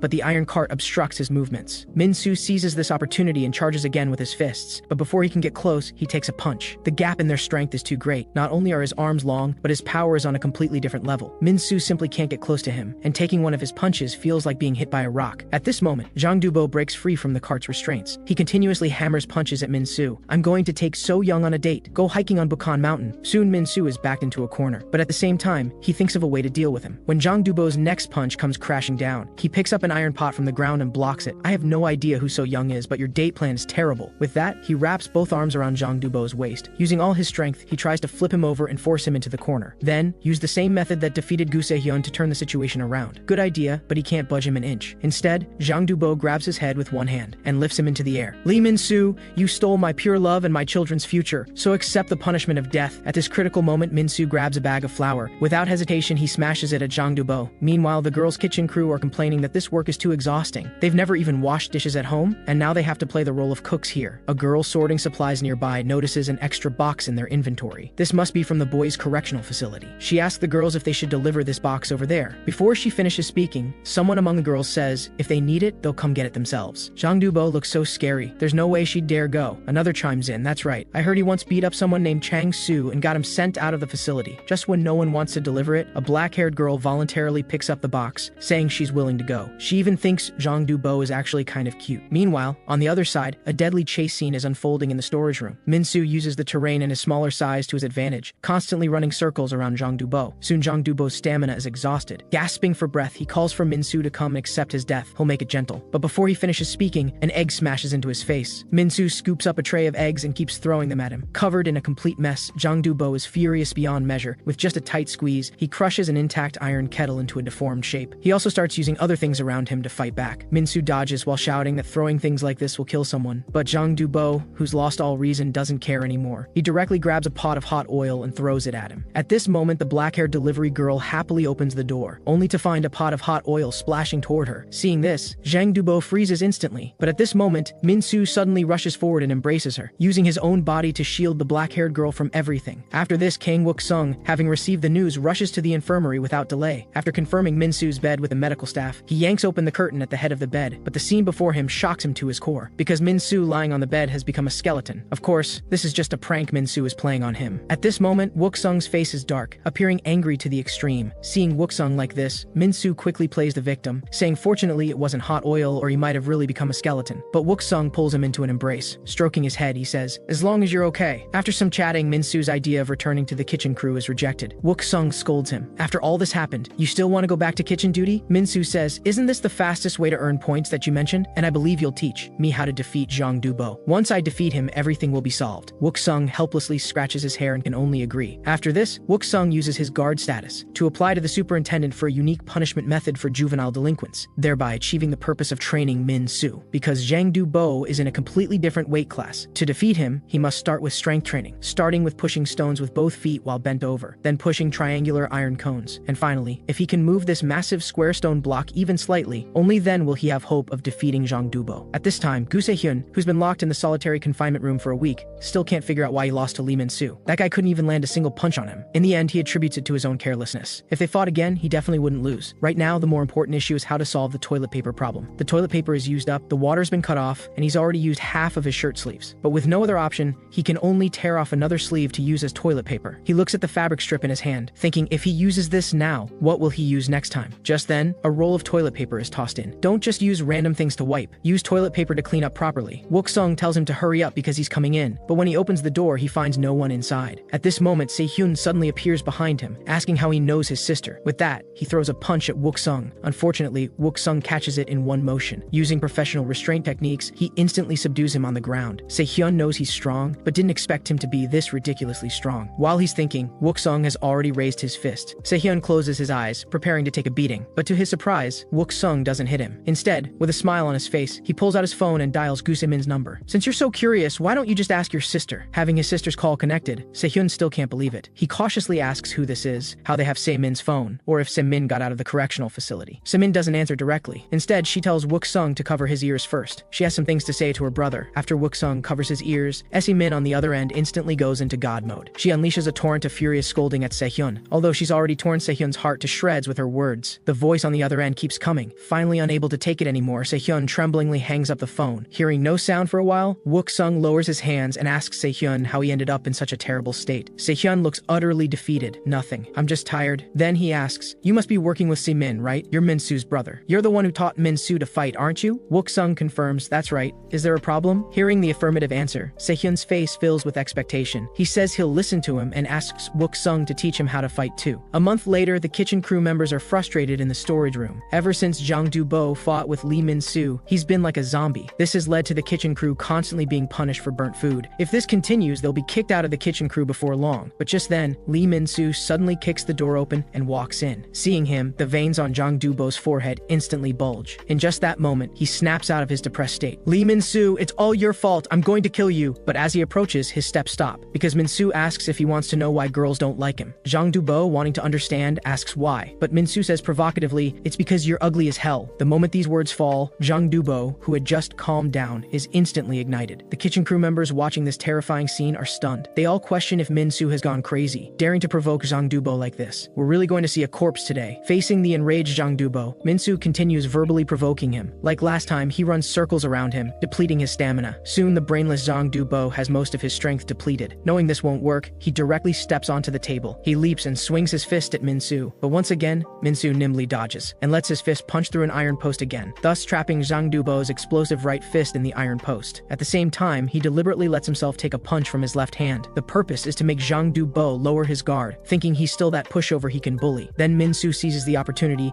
and grips Jang Du-bo's left arm tightly with both hands. I act with thought, "You idiot, you've fallen into my trap." With that, Min-soo suddenly exerts force with his legs. Using just one arm, he pushes Jang Du-bo's left arm joint up to his head. "You brainless fool, prepare to accept your punishment." Meanwhile, the superintendent sits in the cafeteria waiting for his meal. Wook-sung, dressed as a server, carries a tray. "Superintendent, as today is a special day, I'm responsible for cooking for you. This is a steamed dish made with Alaskan cod." Seeing this, the superintendent is ecstatic. He never expected to eat such a rare dish here. Next, Wook-sung also prepares a special beverage for him. The superintendent merely tastes it, as if he's drinking a fine wine. Of course, the most exciting part is this special battle before him. At this moment, with his left hand restrained, Zhang Du-bo arrogantly says, "You're finally not running away." But when his right hand breaks free from the iron post restraints and prepares to attack, he discovers that not only is his left arm restrained, but his right hand also can't be used. The main reason is that his physique and build are simply too massive. Min-soo doesn't waste words. He hammers punches into his face one after another. Taking the beating, Zhang Du-bo asks in confusion where he learned these grappling techniques. "But do you think you can defeat me with just this?" Zhang Du-bo tries to use brute force to knock Min-soo away, but Min-soo's special stance prevents him from pushing him an inch. Instead, he continues getting punched in the face. A month ago, Wook-sung had already helped him analyze the strategy and techniques for defeating Zhang Du-bo. In the previous fight, Min-soo and Se-hyun's weight classes only differed by one level. That's why Min-soo could win by forcing him into a corner. But his current opponent, Zhang Du-bo, is a full 3 weight classes above him. Using the same method to defeat him is clearly impossible. Instead, he'd have to pray not to be cornered himself, and gaining weight in a short time is also unrealistic. For example, if these massive stones represent Zhang Du-bo, how do you move or topple him? The answer lies in the lever principle. In fact, human limb movement is also based on the lever principle. If Min-soo can become the lever that moves this stone, then he can also push Zhang Du-bo. At this moment, rage burns in Zhang Du-bo's heart. No matter how much force he exerts, this bastard in front of him doesn't budge an inch, making him take a one-sided beating the whole time. Watching from the window, Wook-sung asks the superintendent if this show is exciting. The superintendent says it's somewhat interesting, but the direction of this play is too predictable. Looking at Zhang Du-bo's expression, he doesn't look hurt at all. Those skinny little hands can't possibly beat such a big guy, and Min-soo already looks tired. In the end, the weight class difference can't be ignored. Wook-sung says, "How about we make a bet? I bet the kid named Lee Min-soo will win." Hearing this, the superintendent's interest is immediately piqued. A bet sounds good. You really do like making these uncertain wagers, but Wook-sung understands that saying facial attacks are useless just because of weight difference is simply absurd. Speaking from the basic boxing stance perspective, it's designed specifically to protect the face and head, because the most vulnerable parts of the human body are the face and head, where many vital points are concentrated. And the most critical among them is the jaw. Attacking the jaw shakes the brain and inner ear, causing the opponent to temporarily lose balance. In amateur fighting, weight class is important, but ultimately, professional technique is the key to victory. At this moment, the dazed Zhang Du-bo seems to see So Young waving goodbye to him as Min-soo delivers his final strike to the face. His dream wife So Young and 5 children all vanish. The kitchen crew members watching Zhang Du-bo fall are completely incredulous. The superintendent also shouts in amazement, "How did you know that little brat would win?" Wook-sung calmly says, "Just intuition." Hearing this, the superintendent leaves somewhat displeased. "Your intuition is quite interesting, but you'd better start thinking now about what you want as your prize for the bet." At this moment, Min-soo, having defeated his opponent, gasps heavily, thinking it's finally over. But then he notices the love letter that fell from Zhang Du-bo's pocket on the ground. Opening it, he discovers it's for the grade A room boss, meaning this love letter isn't for Lee Min-soo, but for Gu Se-hyun. According to the kitchen crew members, Zhang Du-bo thought the love letter was for him, Lee Min-soo, which is why he wanted to kill him so badly. Learning this, Min-soo can't even complain. So all the suffering he endured during this time to defeat him, it was all because Zhang Du-bo got the wrong recipient? Thinking of this, Min-soo wants to throw a few more punches, but the kitchen crew members hold him back tightly, telling him to calm down. Meanwhile, in a special restricted area, several special inmates are playing poker. They complain that the selection of the next candidate has run into trouble again. First Gu Se-hyun, then Zhang Du-bo. Is this guy called Lee Min-soo really that strong? Zhang Du-bo is the strongest in the entire Gangyo district. Now that 2 candidates are gone, we can only use the backup plan. One is the famous Black Clothes Gang leader from Daeyeondong district, construction supervisor Lee Kang-min. The other is maintenance team member Ha Sung-chul. But as soon as this list comes out, someone questions it. I can understand Lee Kang-min being on the list, but why is Ha Sung-chul a candidate? He's not even a leader at this point. Seeing that the yellow-haired Jisoo hasn't said anything, someone asks why he doesn't choose one. Jisoo says he wasn't planning to get involved this time, but hearing them talk, he's actually interested now. Then, I nominate Lee Min-soo as a candidate, and this yellow-haired guy is none other than Lim Jisoo,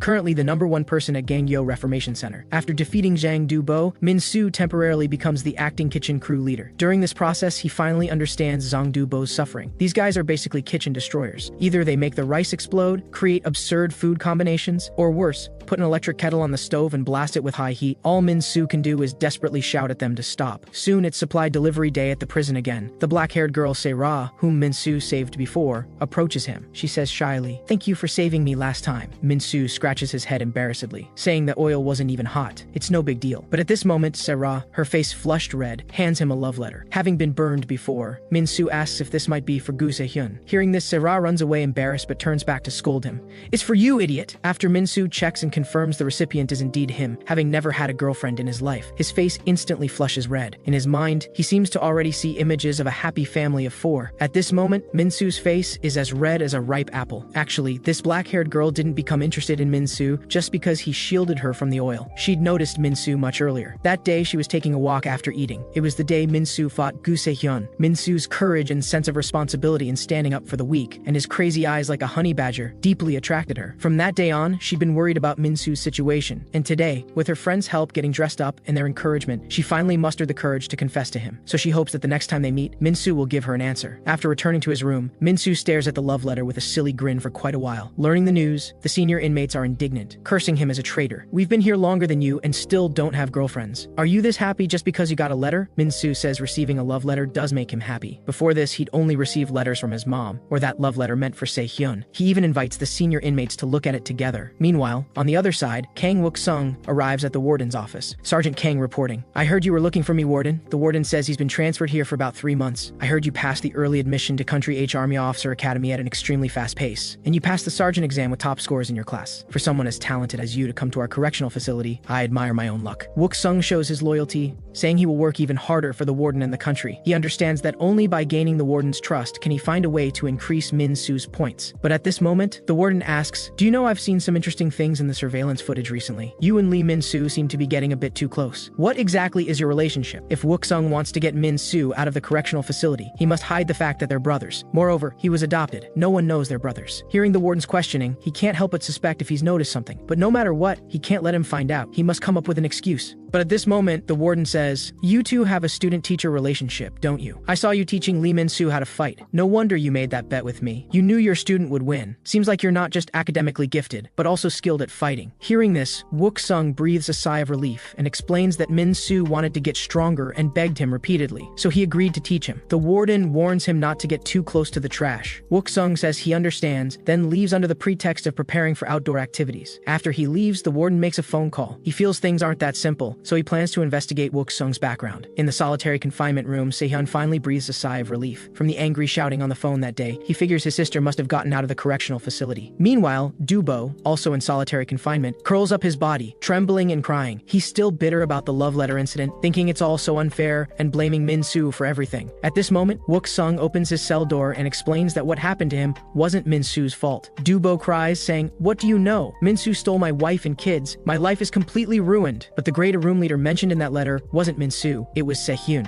Hearing this, Do-bo immediately changes his attitude, shouting, "Min-soo, I'm sorry. I blamed you wrongly. Se-hyun, you bastard, you're dead." Wook-sung tells him to calm down and pulls out a photo on his phone, saying it's too early to jump to conclusions. After seeing the photo, Do-bo says with resentment, "Isn't this the kitchen goddess Gu Se-min? But why is she standing and posing with that bastard Se-hyun?" He makes up his mind again. He must kill that bastard Se-hyun for trying to steal even his goddess. But when Wook-sung tells him they're siblings, his eyes go blank instantly. So that means Se-hyun is my brother-in-law? As soon as he finishes speaking, Se-hyun, who heard the commotion from the opposite room, roars at him, "Shut up, you pig! Who's your brother-in-law?" The two then argue fiercely from their opposite rooms, one side telling Se-hyun to think about his nephew and niece, the other side blasting back intensely. Seeing this, Wook-sung finally relaxes. The situation is mostly handled. Now Min-soo just needs to keep collecting points. Besides that, there's something else he needs to investigate. That is to uncover the dark secrets the warden is hiding in this correctional facility. And this special detention block is currently his lead. Even as a guard, he can't enter this restricted area. Wook-sung suspects something must be hidden here. Sure enough, before he can think much longer, several guards carry out a young inmate. And he also notices a man inside wearing a red prison uniform. Meanwhile, Min-soo is washing up in the bathroom. He looks at the bar of soap in his hand, puzzled. This thing is even smaller than before. How is he supposed to wash with this? But at this moment, someone behind him hands him a bottle of shampoo. Min-soo takes it, confused. How can there be something like this in prison? So he asks Lim Ji-soo, who's washing up nearby, how he has something like shampoo. Moreover, not only is his prison uniform red, but there's no grade marking on his chest either. Ji-soo introduces himself while immediately saying Min-soo's name. Min-soo asks, a bit puzzled, "How do you know me?" But at this moment, Ji-soo suddenly leans forward. Min-soo thinks he's about to attack. The next second, Ji-soo just pats Min-soo's head. "Smaller than I imagined. How did you win 2 fights?" Min-soo says, "For the sake of you lending me shampoo, I'll let this slide." But next, the blonde Ji-soo says something baffling. "This time I came to find you, but next time it'll be you coming to find me. Though it won't be easy, I'll be waiting." After saying this, Ji-soo casually leaves, leaving Min Min-soo with a completely confused expression. Meanwhile, the two in the solitary confinement rooms stop arguing. There's no way you could lose to Min-soo. Why did you let him win? Dubo asks back why he lost to Min-soo then. Sehyun explains he was careless, and that kid came completely prepared with a strategy. Dubo says the same happened to him. He planned to toy with Min-soo a bit, but then realized he'd fallen completely into his trap. Sehyun says after these two fights they must have noticed Min-soo, right? Dubo confirms they've taken notice. They even had the kitchen crew try to turn him against Min-soo. They might be planning to nominate Min-soo as a candidate, but Sehyun's response shocks him. Don't make me laugh. I'll prove I'm the candidate. Reach the top and pay them back 100-fold for humiliating me. 15 days later, Min-soo has become close with the kitchen crew members, but just as he's about to eat his noodles, the kitchen crew members in front of him stare behind him with shocked expressions. Min-soo wonders why they aren't eating. Little does he know Dubo has appeared behind him. Dubo raises both hands high, as if about to launch a sneak attack, but the next second Dubo kneels down before him. I'm sorry, Min-soo. I mistook you for someone else and tormented you. Plus, Sehyun became my brother-in-law, so I can't get revenge for you anymore. Hearing this, Min-soo extends his hand. Get up. I accept your apology. Let's eat ramen together. Dubo is instantly moved to tears by his gesture. The kitchen crew members nearby all shout, "It's in the past now!" And Min-soo has already received another confession letter from another girl. At these words, Dubo's expression instantly turns fierce. Min-soo, you bastard! You're after my number 2 wife now! Then, the food storage room becomes a scene of desperate chase again, though this time it's just playful roughhousing. Min-soo smiles broadly, thinking tomorrow is the day he'll reply to Se-ra's love letter. But when the next day comes, he can't be happy, because he's been assigned to do volunteer work. Min-soo rolls on the ground, saying he doesn't want to do volunteer work. He wants to see Se-ra and give her the letter. The senior inmates comfort him, saying this is the only way to earn lots of points. At this moment, another group of young inmates arrives for volunteer work. They mock, "Want to be my underlings? I can get you jobs at a fried chicken place or something." All the room members respond collectively. What nonsense are you talking? One of them, a fat guy, sees Min-soo daring to disrespect his boss. He immediately steps forward, grabbing Min-soo's collar. "You sure you're the one who beat Sehyun and Dubo? That scrawny body of yours looks pathetic to me." Just as conflict is about to break out, a guard arrives in time to stop them. Seeing the guard arrive, both groups neatly line up in 2 rows, standing at attention. The shifty-eyed leader of the other group reports to the guard first, saying they were quiet, and it was Min-soo's group who started trouble. The bald senior inmate Wang Hyuk is about to refute. The next second, the guard's fist smashes into his face. "You bastard! I've been annoyed with you. With that face, you're obviously the troublemaker." Witnessing this, Min-soo is confused. He doesn't understand why this guard would suddenly hit someone from his side, but seeing the smiles on the other group of young inmates, he realizes this guard is on their side. Hyuk, being beaten, keeps begging for mercy. At this moment, Wook-sung arrives in time to stop the guard. "Let's stop now. We need to leave soon." Seeing it's his colleague, the guard explains with a smile, "The kids almost fought, so I got carried away for a moment." After saying this, he leads the other group of young inmates onto the bus. Wook-sung asks Hyuk if he's okay and can still go do volunteer work. Hyuk says he's fine. Then Wook-sung looks at Min-soo's back and questions, "You weren't thinking of attacking the guard just now, were you?" Min-soo turns back with a smile, saying, "How could you think that, Hyung?" After getting on the bus, Min-soo asks the white-haired Moon Hyun-jun if he smells something strange. He looks back and sees someone from the back row has stuck their stinky feet forward. Min-soo warns them to pull their feet back immediately, but their leader says, "If you have a problem, fight my guys." Even Sehyun wouldn't be a match for them. But just as he finishes speaking, Sehyun happens to board the bus. The man just stands there silently and glances over. This makes the prison boss, who was talking big just a second ago, go pale with fear instantly. His underlings are so scared they quickly put their stinky feet down. Min-soo didn't expect today would be the day Sehyun gets out of solitary confinement. He curses inwardly. Damn, this volunteer work is going to get too lively. After all, none of the volunteers on this bus are easy to deal with. Soon the bus arrives at the nursing home. The director and all the staff welcome them at the entrance. Wook-sung politely steps forward to shake hands with the director. "We hope this volunteer activity will bring positive change to the kids from the correctional facility." Another guard also says he'll take photos to document the kids helping the elderly. The aunties treat these young inmates who came from far away with drinks. They take just one sip and exclaim repeatedly, "Haven't had cola in so long. This is the taste of childhood." And the volunteer work they're here to do today is to take care of the elderly at the nursing home. There isn't a single young person here, making them complain constantly. But at this moment, a senior inmate suddenly points ahead and shouts, "Isn't there a young woman over there?" Se-min looks in the direction he's pointing, but discovers this woman is his sister, Se-min. This shocks Sehyun so much he crushes the cola cup he was about to drink from. What the hell? Why is his sister here?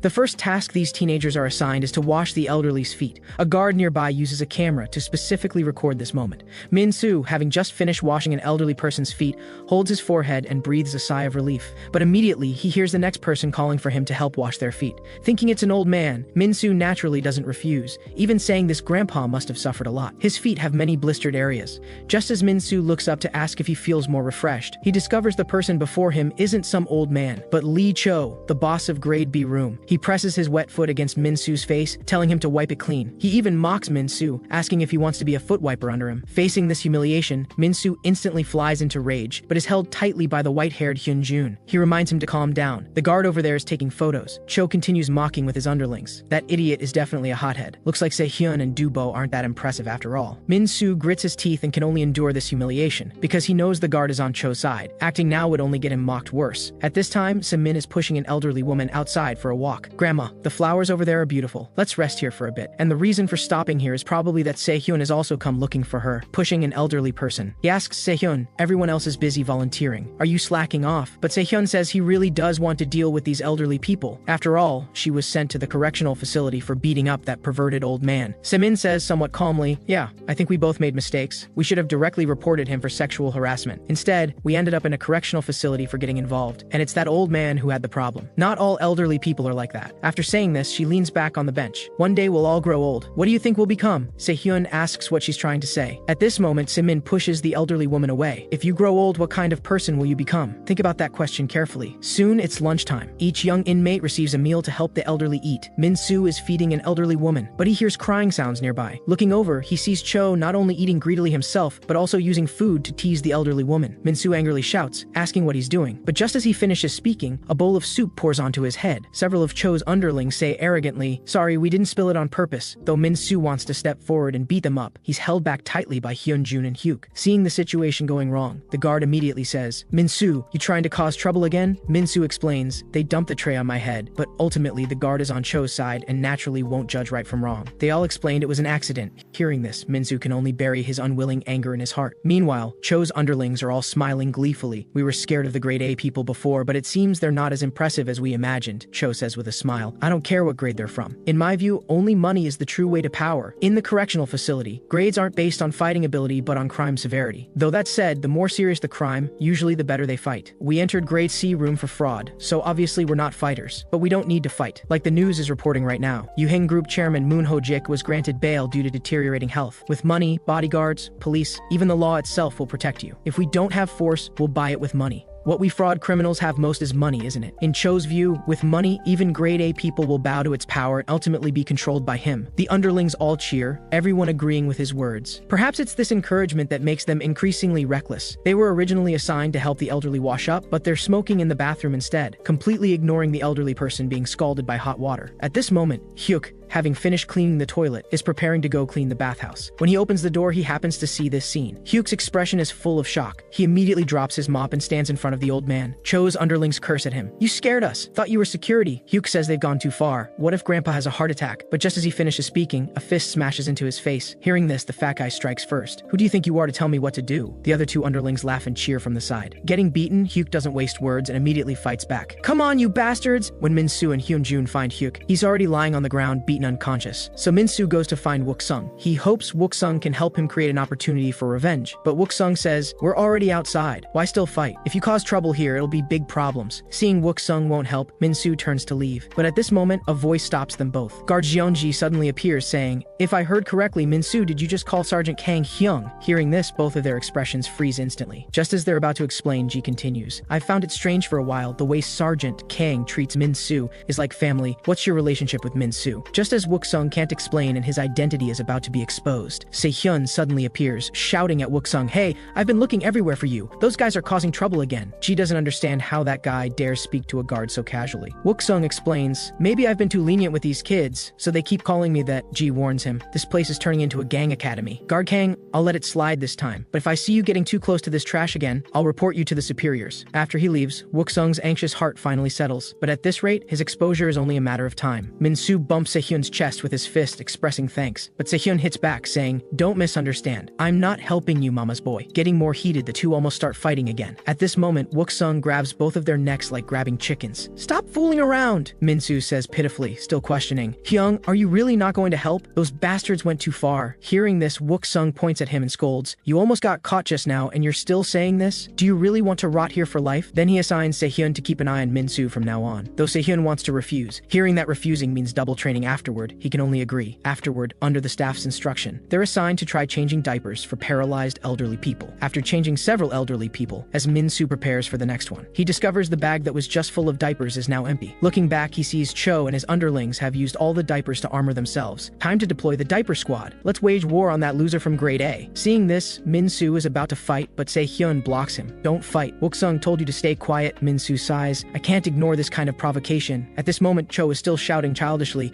we're not playing around. We even caught a monster to protect the world. And the monster he's talking about is Hyuk, who's bound to a chair with tape, his entire head humiliatingly covered with a diaper, only his nose exposed. Seeing this scene, Min-soo's rage reaches its peak. How dare you do this to someone who just got hurt? Se-hyun strikes Min-soo's head, telling him to calm down. But Min-soo roars at him, don't stop me, or we'll fight first. Se-hyun points in that direction. Fighting sounds good, but look who's over there. Cho is reporting to the guard, saying Min-soo and his group keep causing trouble. And sure enough, after hearing this, Guard G warns Min-soo's group, if you cause more trouble, you can expect disciplinary training when you get back. Not wanting to implicate Wook-sung, Min-soo can only choose to comply. In the afternoon, Cho's underlings come outside to smoke. The fat guy asks their leader Tae-ho, how long do we have to be underlings? Every time Cho talks big, I want to tear his mouth apart. We're only going along for the money. Yet he really thinks he's the boss. Tae-ho says it won't be long now. Right now, they're sticking with the grade C people just to live comfortably for a while. When the opportunity comes, they'll climb up. And his goal is that place where only the truly strong gather. The area with the red prison uniforms and many privileges. Rumor has it they're selecting the next candidate. And right now here, there happens to be one of the hot candidates, Se-hyun. The underling asks in confusion, didn't Se-hyun lose to Min-soo? Tae-ho says, that might just be a rumor. Just looking at Min-soo, he's obviously a complete weakling. His goal is to beat Se-hyun badly and prove himself to them. Min-soo has thought it through now. This is the time to endure. Even to solve his room's problems, he can't drag Wook-sung into it. Just as he's thinking about how to avoid this problem, he's deliberately tripped by two people walking toward him. Two underlings point at him on the ground, laughing.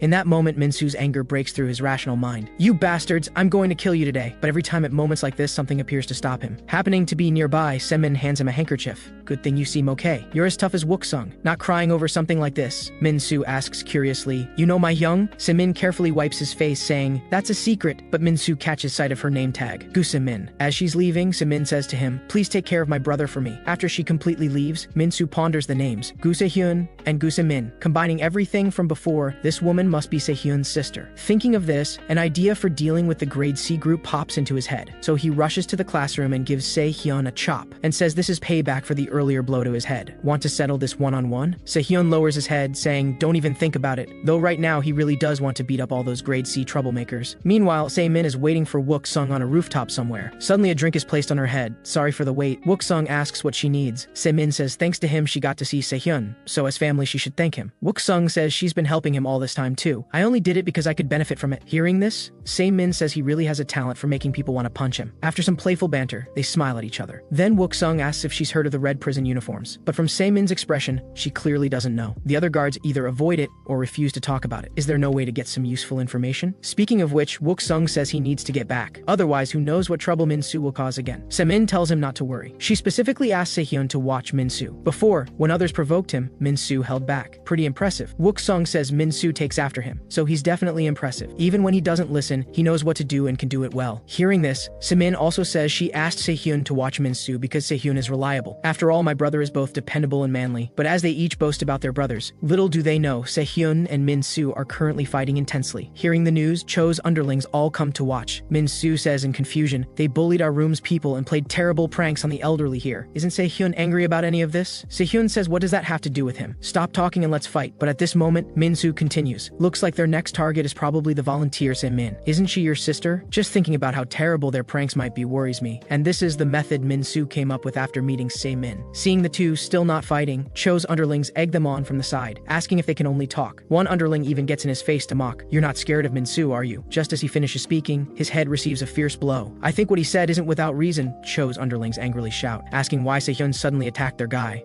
Though my sister is beautiful, I'm not worried at all. But now the more I think about it, the angrier I get. I'll make you pay for messing with our room's people. Meanwhile, Guard G is humbly lighting a cigarette for Cho in the storage room. To let Cho participate in this outdoor activity, G even forged documents to barely get him this opportunity. Cho says calmly he's satisfied and promises to prepare more benefits for him this time. Getting the money, G says humbly. You always give me pocket money. I should be the one thanking you. Feeling satisfied, Cho continues, saying if he takes over an area and recruits some construction crews, he'll give G more benefits. And he tells G to find a way to contact the people in the special detention block. I'll go see them personally soon. But hearing this, G's face fills with terror, saying that's something the warden handles personally. If we get involved and something goes wrong, we're dead for sure. At this moment, an underling suddenly bursts through the door shouting, "That guy Sehyun is beating up our people!" Hearing this, Ji says angrily, "Didn't I already warn them not to fight?" But Cho beside him tells Ji not to intervene yet. "I just want to teach those bastards a lesson, right?" Park Tae-ho, led by the underling, they head to the battlefield. And this scene is all seen by Min hiding around the corner. On the other side, Min-soo is happily cheering. Since Wook-sung had Sehyun watch him, he'll do the opposite. Using Sehyun's trigger point to eliminate enemies for himself, this is what's called fighting fire with fire. The three beaten to a swollen mess realize they need to team up now. Just thinking about his sister being pranked fills Sehyun with rage. But this time the three coordinate. The two average-built ones use their bodies to restrain Sehyun, while the most lethal fat guy launches a frontal attack. Min-soo, watching from the side, finally chooses to intervene. "I wasn't planning to fight at all, but since you asked so sincerely," Sehyun says he didn't say anything. But soon, without realizing it, Sehyun is pushed to the wall. The fat guy's attack instantly arrives before him. But this time the wall trick won't work. He's not the Sehyun from before. Seeing this scene, Min-soo can't help thinking, this bastard got stronger after training with Wook-sung. But so did he. He's no longer the weakling who could be bullied at will. Sehyun tells him not to block his way. Min-soo tells him just not to drag him down. He even wonders aloud, "This is too easy. You almost lost to these guys?" Sehyun says, "I didn't almost lose, you mama's boy." Min-soo retorts, "You sister-obsessed freak, how dare you talk about me?" Sehyun angrily asks if he wants to fight. At this moment, having knocked everyone down, they start grappling. The two clearly intend to continue their rematch. But at this moment, Park Tae-ho suddenly arrives. With one kick, he sends Min-soo flying. Tae-ho questions Sehyun, "You used to be a candidate, right? Come fight me one-on-one." Min-soo asks what he is to dare interfere. But Tae-ho, having taken that kick, acts like nothing happened and strikes back saying,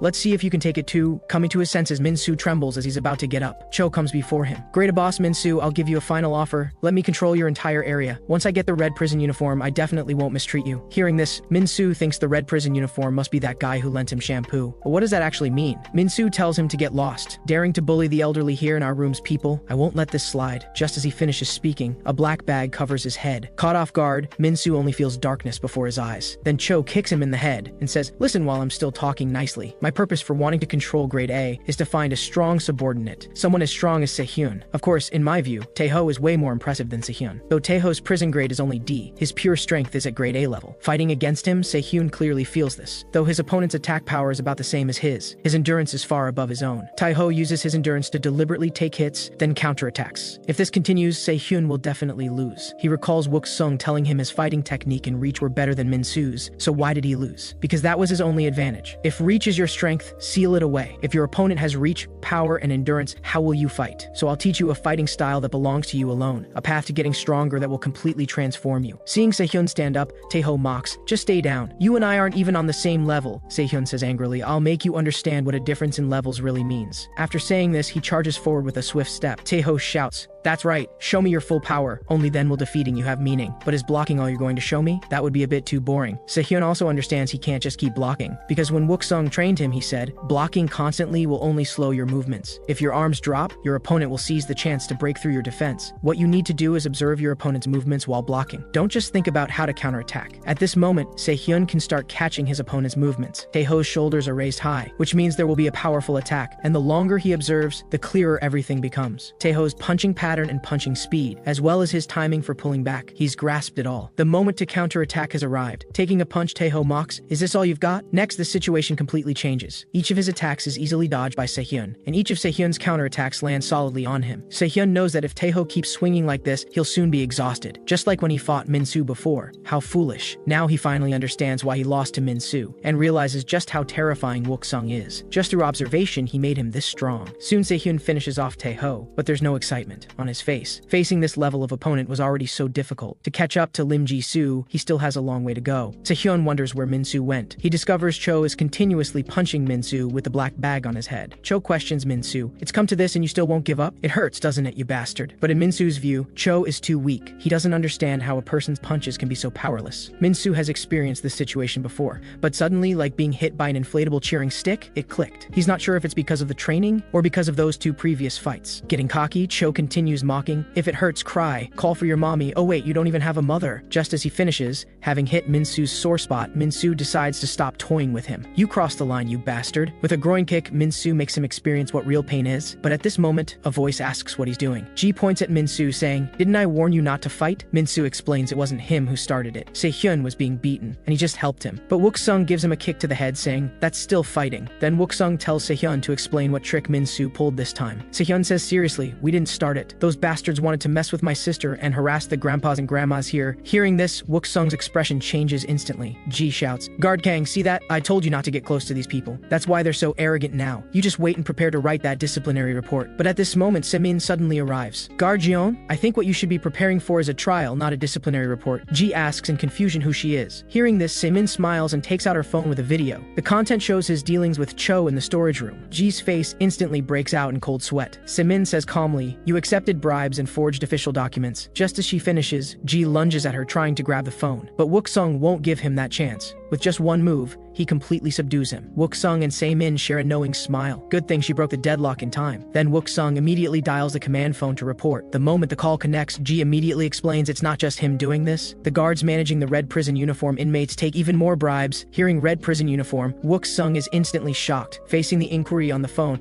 he covers for Ji, saying he was just reporting the return schedule. Seeing he wasn't reported, Ji hurriedly thanks him. "Sergeant Kang, I won't forget this favor," Wook Sung says. "This time I'll turn a blind eye. But on the condition that you tell me in detail about the red prison uniform inmates." Kang Wook Sung is puzzled. Isn't the purpose of the Reformation Correctional Facility supposed to be reforming juvenile offenders? Ji tells him there are always some people beyond redemption. If they just release them back into society, it'll cause political problems. So simply put, these red prison uniform inmates exist to prevent others from leaving easily. Kang Wook Sung doesn't understand. Wouldn't that make the point system and reform review process meaningless? Ji says he's still too naive. Have you ever seen anyone leave this facility properly? That's the job of those red prison uniform inmates. They cripple inmates who've accumulated enough points and are about to be released. Simply put, getting released easily is impossible. Lee Min-soo, who returned from volunteer work a week ago, is now just 50 points away from being eligible for release. The guards here remain as brutal as ever. Fights between the kids continue to break out constantly, perhaps because they were taught a lesson by Min-soo and Hyun-jun. The kids from grade C room no longer cause them trouble. The only thing Lee Min-soo is anxious about now is that he needs to respond to Se-ra's confession on the next supply day. Originally, Kang Wook Sung brought Lee Min-soo here to clean the warehouse, but unexpectedly, it's already been cleaned. And Gu Se-hyun is also here, training non-stop. Lee Min-soo is confused. Hasn't this place already been cleaned? Why bring him here? But before he can finish speaking, Kang Wook Sung puts handcuffs on him. Though Lee Min-soo is puzzled, Kang Wook Sung tells him to stand still. Then he pulls a ball out from a box filled with tennis balls and says he's thought of a way to train Lee Min-soo. From now on, Lee Min-soo's hands will be restrained. Then he just needs to dodge the balls Kang Wook Sung throws at him. Moreover, each ball thrown at Lee Min-soo will be faster than the last. Lee Min-soo manages to dodge the first one by luck, but the speed of the second ball hits him like a wake-up call. This is what Lee Min-soo currently lacks: instinctive reactions to variables and danger. Lee Min-soo is confused about what Kang Wook Sung means by instinct. He defeated Gu Se-hyun and Jang Do-bo. Doesn't that mean he doesn't need training? Kang Wook Sung questions him. Did you win those fights fair and square? The fighting styles of all three of you are too one-dimensional. Lee Min-soo just exploited their weaknesses. But if Gu Se-hyun had been prepared beforehand, he wouldn't have won at all. And if Lee Min-soo hadn't built some leg strength, how would he have defeated Jang Do-bo? Now Gu Se-hyun is learning basic combat techniques from Kang Wook Sung, so he hopes Lee Min-soo will also undergo training. Although he hates fighting, this place is simply too dangerous. Ever since Jeonji told him about the red prison uniforms, Kang Wook Sung knows he must make Lee Min-soo strong enough to ensure he can be released normally. Meanwhile, construction supervisor Lee Kang-min is discussing matters with grade C2 room boss Lee Cho. Lee Cho believes this prison is no different from outside society. With money, you can control both inmates and guards. So he wants to invite Lee Kang-min to join his assembled forces. That way, perhaps they can deal with the special detention block where the red prison uniforms exist. If Lee Kang-min agrees to join, Lee Cho will give him 20% of the business profits as compensation, roughly 4,000 in pure income per month. And even if Lee Kang-min wants to wear a red prison uniform, Lee Cho promises to handle it for him. But Lee Kang-min's response leaves Lee Cho stunned. Lee Kang-min states that no matter how good the plan is, working with the weak will only ruin his reputation. Hearing this, Lee Cho snaps his fingers. Then I'll give you more time to think it over. Besides, why do you think I asked to meet you without guards or subordinates present? As the snap echoes, grade C-2 room boss and Chol Soo, grade D3 room boss Jang Sang-hyun, grade D1 room boss Park Tae-ho, and grade C6 room boss Oh Sung-jin appear one after another. 4 different room bosses surround Lee Kang-min completely. Lee Cho asks Lee Kang-min, so what do you say? Change your mind now? Lee Kang-min removes his glasses. Not bad, using money to recruit skilled fighters. But do you think 4 people are enough? At this moment, Lee Min-soo, facing the tennis balls thrown by Kang Wook Sung, has adapted. His movements are crisp, his dodges are precise, using only the most necessary motions. Lee Min-soo never learned anything like this before. It's safe to say this guy's talent is absolutely top tier. Seeing this training has lost its effectiveness, Kang Wook Sung decisively initiated initiates stage 2 of the tennis ball dodge training. Unlike the previous straight line attacks, this time the thrown tennis balls will have a second ricochet. The throwing rate also increases by a level. This forces Lee Min-soo to not only face balls thrown from the front, but also watch for ricochet attacks from his blind spots. These attacks targeting blind spots are difficult even for some professional fighters to handle. So what Lee Min-soo needs to do in stage 2 training is accumulate experience dealing with multi-angle attacks and develop instinctive reactions. Lee Min-soo doesn't understand. He gets all this. But why restrain his arms? Kang Wook-sung explains that arms can be used for both offense and defense, so they should only be used when you absolutely can't dodge or block. And Gu Se-hyun, after a period of training, his progress is clearly greater than expected, but the road ahead is still long. Kang Wook-sung is only here to guide their training. What truly makes them stronger isn't him but themselves, because the training Kang Wook-sung has arranged for them this time will be hellish. Only if they endure past this threshold will their potential truly blossom. But if they can't make it through, their potential will forever remain just potential. At the same time, Kang Wook-sung is quite curious. After the hellish training ends, which of these two will become stronger? Meanwhile, guard Jeonji opens the door to Lee Kang-min and Lee Cho's secret meeting. Lee Kang-min has already dealt with all 4 room bosses. Only Lee Cho remains, begging for help from the just-arrived Jeonji. But he doesn't know that guard Jeonji and Lee Kang-min have already formed an alliance. This meeting was a scheme, devised by the two of them. The purpose was to extort the safe combination for Lee Cho's hideout outside. Lee Kang-min's people, following the address provided by Jeonji, have already taken over Lee Cho's hideout. Inside is roughly 200 million, and according to their agreement, guard Jeonji will get 10% of it. Lee Kang-min tells him it'll be deposited today, but only if Jeonji goes and tells the special detention block people that he wants to see them. The next day, when Lee Min-soo goes to the kitchen to work, Dong Do-bo awkwardly tells him he can't work in the kitchen anymore. Guard Jeonji explains from the side that the kitchen crew is now overstaffed, so they need to cut people, and asks if Lee Min-soo would be willing to go to the construction crew, where there happens to be an opening. Lee Min-soo looks at the application form handed to him, somewhat doubtful. Is it really okay to do this without Kang Wook-sung's permission? What if it disrupts the original plan? But under Jeonji's urging, this is currently the only way to earn points. Helplessly, Lee Min-soo can only agree. Jang Do-bo watches their departing figures, silently hoping in his heart that Lee Min-soo will be careful. After all, being cut from the kitchen crew and then transferred to the construction crew is all part of someone's plan. Soon, Lee Min-soo arrives at the construction crew's worksite. Looking at these people's intimidating faces, Lee Min-soo wonders to himself, are these people really high schoolers like him? He hopes the supervisor here won't be someone like Jang Do-bo. If he's as domineering as that guy, it'll be trouble. At this moment, Supervisor Lee Kang-min walks over. He tells his subordinates to be friendly and not scare their friend who's come to help them. He also thoughtfully brings Lee Min-soo a pair of gloves. I'm the construction supervisor, Lee Kang-min. Working here with bare hands will get you hurt. Lee Kang-min instructs his subordinates that this is Lee Min-soo's first time operating machinery, so they should help him get familiar with it. He also warmly tells Lee Min-soo that if he has any problems in the future, he can tell him anytime. At this moment, Lee Min-soo feels in his heart that being transferred to the construction crew was the right choice. This supervisor is both gentle and friendly, completely different from Jang Do-bo. But little does he know, in the shadows, Lee Kang-min's eyes are staring at him like a hungry wolf. Soon, through behind-the-scenes manipulation, a red prison uniform inmate leaves the special detention block. She complains to the guard about how these kids live in a place like this. This place reeks of lonely old men. The guard warns her he's only giving her 5 minutes. Finish your business and get back. As the guard opens the door, this red prison uniform inmate walks into Lee Kang-min's room. But what no one expected is that this red prison uniform inmate is actually a girl, Park Hyo-shin. The subordinates are confused. How can there be a woman in a men's correctional facility? Though she does look a bit like a man. But at this moment, Lee Kang-min instructs them to immediately lower their heads and cover their ears. Hearing this, the subordinates all comply. Park Hyo-shin asks if they're playing at being a cute version of gangsters. Lee Kang-min states that until he gives the signal, these people won't see or hear anything. Park Hyo-shin asks if he's Lee Kang-min. Your looks suit my taste. Lee Kang-min says Park Hyo-shin isn't the person he met before. Park Hyo-shin explains that Kim Hwee-ryong has other matters to handle. What, are you disappointed? You don't like me? Lee Kang-min adjusts his glasses. Not disappointed, just someone new. Park Hyo-shin, looking at his gaze, covers her face in an exaggerated manner. Staring at me like that makes me embarrassed. Lee Kang-min calculates in his mind that she looks frail yet wears a red prison uniform. Quite unexpected. Lee Kang-min asks how she ended up in this dump. Park Hyo-shin holds up 3 fingers. The number of candidates is back to 3. Hearing this, Lee Kang-min wonders in his heart why it's still 3. He clearly confirmed that Jang Do-bo and Gu Se-hyun were both eliminated. Park Hyo-shin states the first is him, Lee Kang-min. The second is maintenance team's Ha Sung-chol, and the third is grade room boss Lee Min-soo. Lim Ji-soo suddenly participated in nominating Lee Min-soo as a candidate. Hearing this name, Lee Kang-min's eyes flash with disbelief. He says he's already proven his abilities. He really doesn't understand why he's still just a candidate. Park Hyo-shin smiles and says he hasn't proven anything. If you really look at what he's accomplished, wasn't it all thanks to his older brother Lee Kang-won? Even if a tiger stands behind a rabbit is still just a rabbit. Hearing this, Lee Kang-min freezes for a moment, not understanding how she knows about his brother. Park Hyo-shin leans to his ear. Cute little rabbit, can you prove your strength without the tiger? Hearing this, Lee Kang-min removes his glasses. If I defeat you right here and now, that'll prove my abilities, right? Lee Kang-min, falling for such simple provocation gives Park Hyo-shin a headache. You're clearly not ready yet. As she speaks, her aura changes instantly. Do you think I look weak? This sudden, chilling feeling makes Lee Kang-min shudder. He clearly senses that this person in front of him is definitely not inferior to him. Park Hyo-shin tells him not to take it too hard. Lee Kang-min is still a very competitive candidate. That's why she wanted to meet him personally. And as long as Lee Kang-min can defeat one of the remaining candidates, Park Hyo-shin will consider that as proof. When that time comes, she and Hui Ryong will help Lee Kang-min advance this matter. After Park Hyo-shin leaves, Lee Kang-min's tense nerves finally relax. He doesn't quite understand. Was he really that nervous just now? But what's important is, now he only needs to defeat one of the two. And Lee Min-soo, who's in his own crew, might be a good choice. But Lee Kang-min, looking at Lee Min-soo's slender frame, doesn't look like someone who could defeat Jang Du-bo and Gu Se-hyun, so he plans to test him out a bit first. At Lee Kang-min's signal with a glance, two subordinates instantly understand. Lee Min-soo is working cheerfully. At this moment, a hammerhead flies toward him. Lee Min-soo's instinctive reaction triggers instantly. The attacking subordinate immediately apologizes that it wasn't intentional. Then, as Lee Min-soo walks toward another area, he's tripped by a wire. Below him is a board covered with nails, just a hair's breadth away from the nails piercing his eyes. The attacker apologizes in the same tone. This makes Lee Min-soo sense something isn't quite right. Are these really accidents or intentional? If intentional, what are they after? But before he can think much more, those subordinates surround him. Under the pretense of teaching Lee Min-soo how to operate the table saw, they control his hands and push Lee Min-soo's palm toward the high-speed rotating table saw. Just as Lee Min-soo's hand is about to be ruined, someone suddenly shuts off the circuit breaker. The scene plunges into darkness. When the lights come back on, those three subordinates are all lying on the ground. Lee Min-soo innocently explains he didn't hit them. But seeing the crowd gathering around, Lee Min-soo seems to understand in his heart this is a trap aimed at him. Looking at Chul-soo and Jang Sang-hyun slowly approaching him, Lee Min-soo isn't sure whether he should fight back. If he takes the risk, he'll likely lose penalty points. After careful consideration, Lee Min-soo decides to shout loudly to attract the guards' attention. Two guards hearing the shouts indeed notice what's happening here. But the next second, they continue chatting as if nothing's wrong. This leaves Lee Min-soo very confused. It seems these guards are on their side too, and Chul-soo and Jang Sang-hyun's attacks are now upon him. Meanwhile, Gu Se-hyun is still doing extra training in the warehouse. Kang Wook-sung reminds him it's late and he should go back. If he's late for warehouse organizing, it'll make them suspicious. But Gu Se-hyun says one more round. This time he can definitely pass stage 1 training. After all, that guy Lee Min-soo has already passed stage 2 training, while he's still stuck on stage 1. He doesn't want to lose to that bastard Lee Min-soo. At this moment, Lee Min-soo, facing the attacks of the two, dodges continuously with ease. Because Lee Min-soo doesn't want to cause trouble, he has no intention of fighting back. After all, his original purpose was to earn some points here and leave quietly, so he absolutely cannot lose points. Lee Kang-min, observing from the side, seems to see through something. Is this guy afraid the guards will deduct his points, so he doesn't dare fight back? Thinking this through to probe Lee Min-soo's true strength, Lee Kang-min has the guards step outside for a moment. He'll handle this. Seeing the guards leave, Lee Min-soo no longer plans to hide his abilities. Long suppressed, he's been wanting to fight back. This is a perfect chance to put his recent training results into practice. But unexpectedly, he feels these two are a bit too weak. Whether it's because Lee Min-soo is too strong or they're too weak is unclear. Soon, and Chul-soo and Jang Sang-hyun are dealt with. Lee Kang-min also resolves his doubts. So it seems you didn't beat Gu Se-hyun and Jang Du-bo by luck. Lee Min-soo asks, did he orchestrate this childish stunt? What did I do wrong to deserve this betrayal? Lee Kang-min says he and Lee Min-soo are both candidates. But Lee Min-soo has never even heard of any candidates. He just wants to earn some points here. Hearing this, Lee Kang-min removes his glasses with some resentment. Just because of a guy who doesn't even know what a candidate is, I have to prove my strength. I originally planned to let my subordinates handle this, but now I'm being compared to someone who knows nothing. It really pisses me off. So I've changed my mind. I'll deal with you personally. Lee Min-soo says, if you want to fight, just say so. Why put on this act and waste effort? With that, Lee Min-soo raises both middle fingers. Come at me, you bastard. A war between the two candidates is about to break out. A subordinate asks senior inmate Chang Hee, isn't Lee Min-soo his roommate? Only after engaging does Lee Min-soo feel how terrifying his opponent is. Lee Kang-min's punching speed is on a completely different level from those two earlier. Lee Min-soo, barely managing to dodge, already feels strained. The opponent's attacks are like a predator locked onto prey, pressing forward step by step without mercy. This gives Lee Min-soo the impression that his opponent studied boxing, but he also knows he can't keep dodging forever. He must find an opening to counterattack. But Lee Kang-min's strength exceeds his imagination. This punch is easily caught by Lee Kang-min's single palm. Looks like you never learned how to attack. Was it like this when you fought others too? Seems Gu Se-hyun and Jang Du-bo weren't that impressive either. Lee Kang-min's attacks are swift and fierce, continuously suppressing Lee Min-soo. Lee Min-soo can only keep dodging. At this moment, Lee Min-soo seizes the opportunity when his opponent's punch misses. As he tries to counter, his head takes a fierce elbow strike. In expert combat, seemingly exposed openings are actually traps laid for the opponent. After dozens of dodges, Lee Min-soo again spots an opening in his opponent's chest, but this is still a trap. Just as Lee Min-soo tries to punch back, Lee Kang-min delivers a front kick right at him. Then using the momentum, he steps on Min-soo's defensive arm into the air. A knee strike comes straight at him. At this moment, Lee Min-soo feels he's done for. But suddenly, a hand blocks Lee Kang-min's knee. Kang Wook-sung appears just in time to stop the conclusion of this battle. Kang Wook-sung's eyes turn cold as he states, "This fight ends here. If you continue, I'll put you both in solitary confinement." Lee Kang-min wonders when he came in, and he's definitely not from the construction crew. Kang Wook-sung questions, "Got a problem? And why didn't the other guards come stop this? Don't tell me they deliberately gave you space to fight." Two guards quickly explain they went for a smoke, didn't see what happened. After that, Kang Wook-sung takes Lee Min-soo and leaves the construction crew warehouse. Standing there, Lee Kang-min curses inwardly. Damn it, he was so close to finishing this. But next time, Lee Min-soo won't be so lucky. Kang Wook-sung brings Lee Min-soo to the infirmary. Lee Min-soo asks why he's not angry. "I thought you'd be furious I got into a fight." Kang Wook-sung says he doesn't know the reason yet. "But why did you go to the construction crew?" Lee Min-soo explains they said the kitchen crew was cutting staff, and the only place left to earn points was the construction crew. But Kang Wook-sung understands there was no such order for kitchen crew reductions. Thinking carefully, something similar happened before, when Min-soo was assigned to the kitchen crew. It seems someone has targeted Lee Min-soo. At this moment, Lee Min-soo complains somewhat frustrated. "Just like the fight with Gu Se-yeon, I couldn't land a single punch on him, and couldn't avoid all his attacks either." Kang Wook-sung says this is normal. That guy Lee Kang-min most likely studied martial arts like kickboxing. So unlike Gu Se-yeon and the others,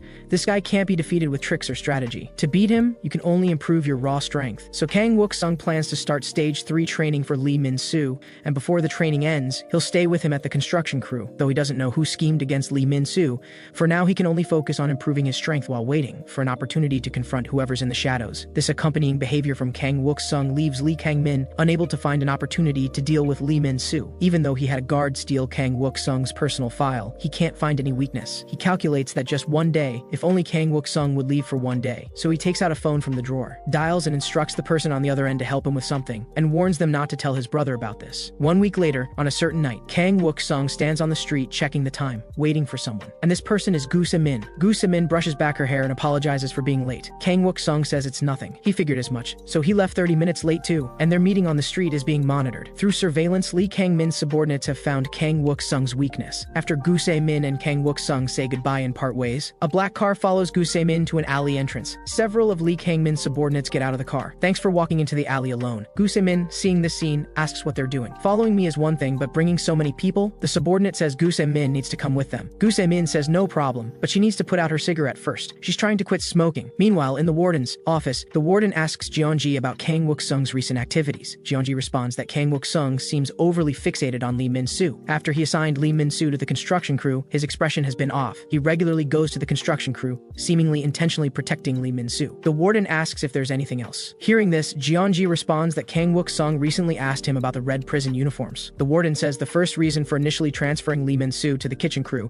was to test Kang Wook-sung's reaction. That's why he sent Jeonji and Kang Wook-sung to do volunteer work together. And now, although transferring Lee Min-soo to the construction crew was partly a request from the special detention block, it ultimately comes down to Kang Wook-sung being too suspicious. He's the only one prohibited from accessing the military network. All information about him comes from received files, so the warden has already commissioned an external agency to conduct a background check on him. Results should come soon, and until then, Jeonji's job is to continue monitoring him. Jeonji asks curiously, "It's normal for us to monitor Kang Wook-sung, but why are you and the special detention block people so interested in Lee Min-soo?" Hearing this, the warden says calmly, "Because he looks like someone." At this moment, Lee Min-soo is washing up in the bathroom, unaware that an even bigger trap is quietly approaching. It's been 2 weeks since he fought Lee Kang-min. Though he's been training constantly, he's not confident he can defeat him. After all, Lee Kang-min is the type who can only be defeated with pure strength. And to do that, Lee Min-soo needs to at least pass stage 3 training. At this moment, White Hair hears someone ask him to toss the soap over, but his hand slips, accidentally throwing the soap toward the unguarded Wang Hyuk. Just as the soap is about to hit Wang Hyuk's back, Lee Min-soo, as if sensing danger, intercepts it directly. Lee Min-soo tells Moon Hyun-jun to be more careful and not drop it again, but White Hair's face is full of disbelief. He doesn't understand how Lee Min-soo did that without even looking, and Lee Min-soo's body has also become increasingly muscular. After washing up, someone asks Lee Min-soo why guard Kang didn't come today. Lee Min-soo says he asked another officer. They said he suddenly took leave and told him to go organize the storage room today. At this time, senior inmate Chang Hee approaches Lee Min-soo. He hopes they can talk alone for a bit. Lee Min-soo says, "Aren't you in the construction crew too? Looks like you were the one who shut off the circuit breaker and saved me last time." Chang Hee says he still doesn't understand how terrifying Lee Kang-min is. With that, he pulls down his pants in front of Lee Min-soo. At first, Lee Min-soo is alarmed, not understanding what he means. Only after seeing the scar on Chang Hee's thigh does he gradually understand the situation. Chang Hee says he was once Lee Kang-min's friend and subordinate. Lee Kang-min was the gang boss who ruled the Daeyeon-dong district. He used to work under him. He only defied him once and ended up like this. Chang Hee says if Lee Kang-min were just good at fighting, he wouldn't try to stop him. But Lee Kang-min is truly cruel. Anyone who defies him suffers severe retaliation. So Chang Hee hopes Lee Min-soo won't go to the construction crew anymore, because he might really end up crippled and sent out of the facility. Lee Min-soo says if guard Kang isn't there, he won't go. Under Lee Min-soo's repeated assurances, Chang Hee tentatively believes him. But though he says this, Lee Min-soo thinks to himself that if his and Kang Wook-sung's plan requires it, he might have to fight again. Meanwhile, Lee Kang-min is calling his subordinates to check the situation, instructing them to notify Kang Wook-sung immediately once they bring the person to the hideout. Then just make sure he can't make it to the facility today. The subordinates ask what to do with the girl afterward. Lee Kang-min says whatever they want. Hearing this, the subordinates are overjoyed. Looks like there's a party tonight. Tied up in the back seat, Gu Se-min's expression shows some shock. This isn't quite what she expected. From that phone call, they're subordinates of someone named Lee Kang-min inside the facility. The purpose of tying her up is to delay Kang Wook-sung. Actually, they spotted these people following them yesterday. Kang Wook-sung told her their target was either him or her. They might be the hidden dark side of the facility, or possibly the real culprits trying to frame Min-soo, or people connected to the red prison uniforms. He was prepared to be the bait, but what Kang Wook-sung worried about was that their target was Gu Se-min, but Gu Se-min gave him her motorcycle keys, saying if she's the one being targeted, surely you'll come save me in time, right? And at this moment, a motorcycle is following closely behind the black vehicle. Meanwhile, at the facility, Lee Chang-hee confronts Lee Kang-min. He tells Lee Kang-min to stop targeting Lee Min-soo. Though he doesn't know why you've set your sights on him, he's just trying to earn points. Lee Kang-min calmly asks why he should listen to this. Chang-hee says it's because he's also a member of the construction crew, but he's no longer that subordinate from before. I'm asking you this as your childhood friend. Actually, back in elementary school, he and Lee Kang-min were best friends. But after graduating elementary school, Lee Kang-min started taking over his brother's business, while Chang-hee studied while taking care of his mother. Due to their different circumstances, they lost contact. Once Chang-hee entered high school, he got his driver's license and started working as a delivery worker. A restaurant owner, after understanding his situation, kindly lent him a motorcycle. Thanks to this, Chang-hee was able to work as a delivery worker and pay for his mother's medical expenses. One delivery address was an abandoned factory. This was the gathering place for Lee Kang-min's gang. Here, Chang-hee encountered Lee Kang-min again after many years. Lee Kang-min asked if he wanted to make money more easily by adding cockroaches to food deliveries, then leaving numerous negative reviews in the merchant's shop comments,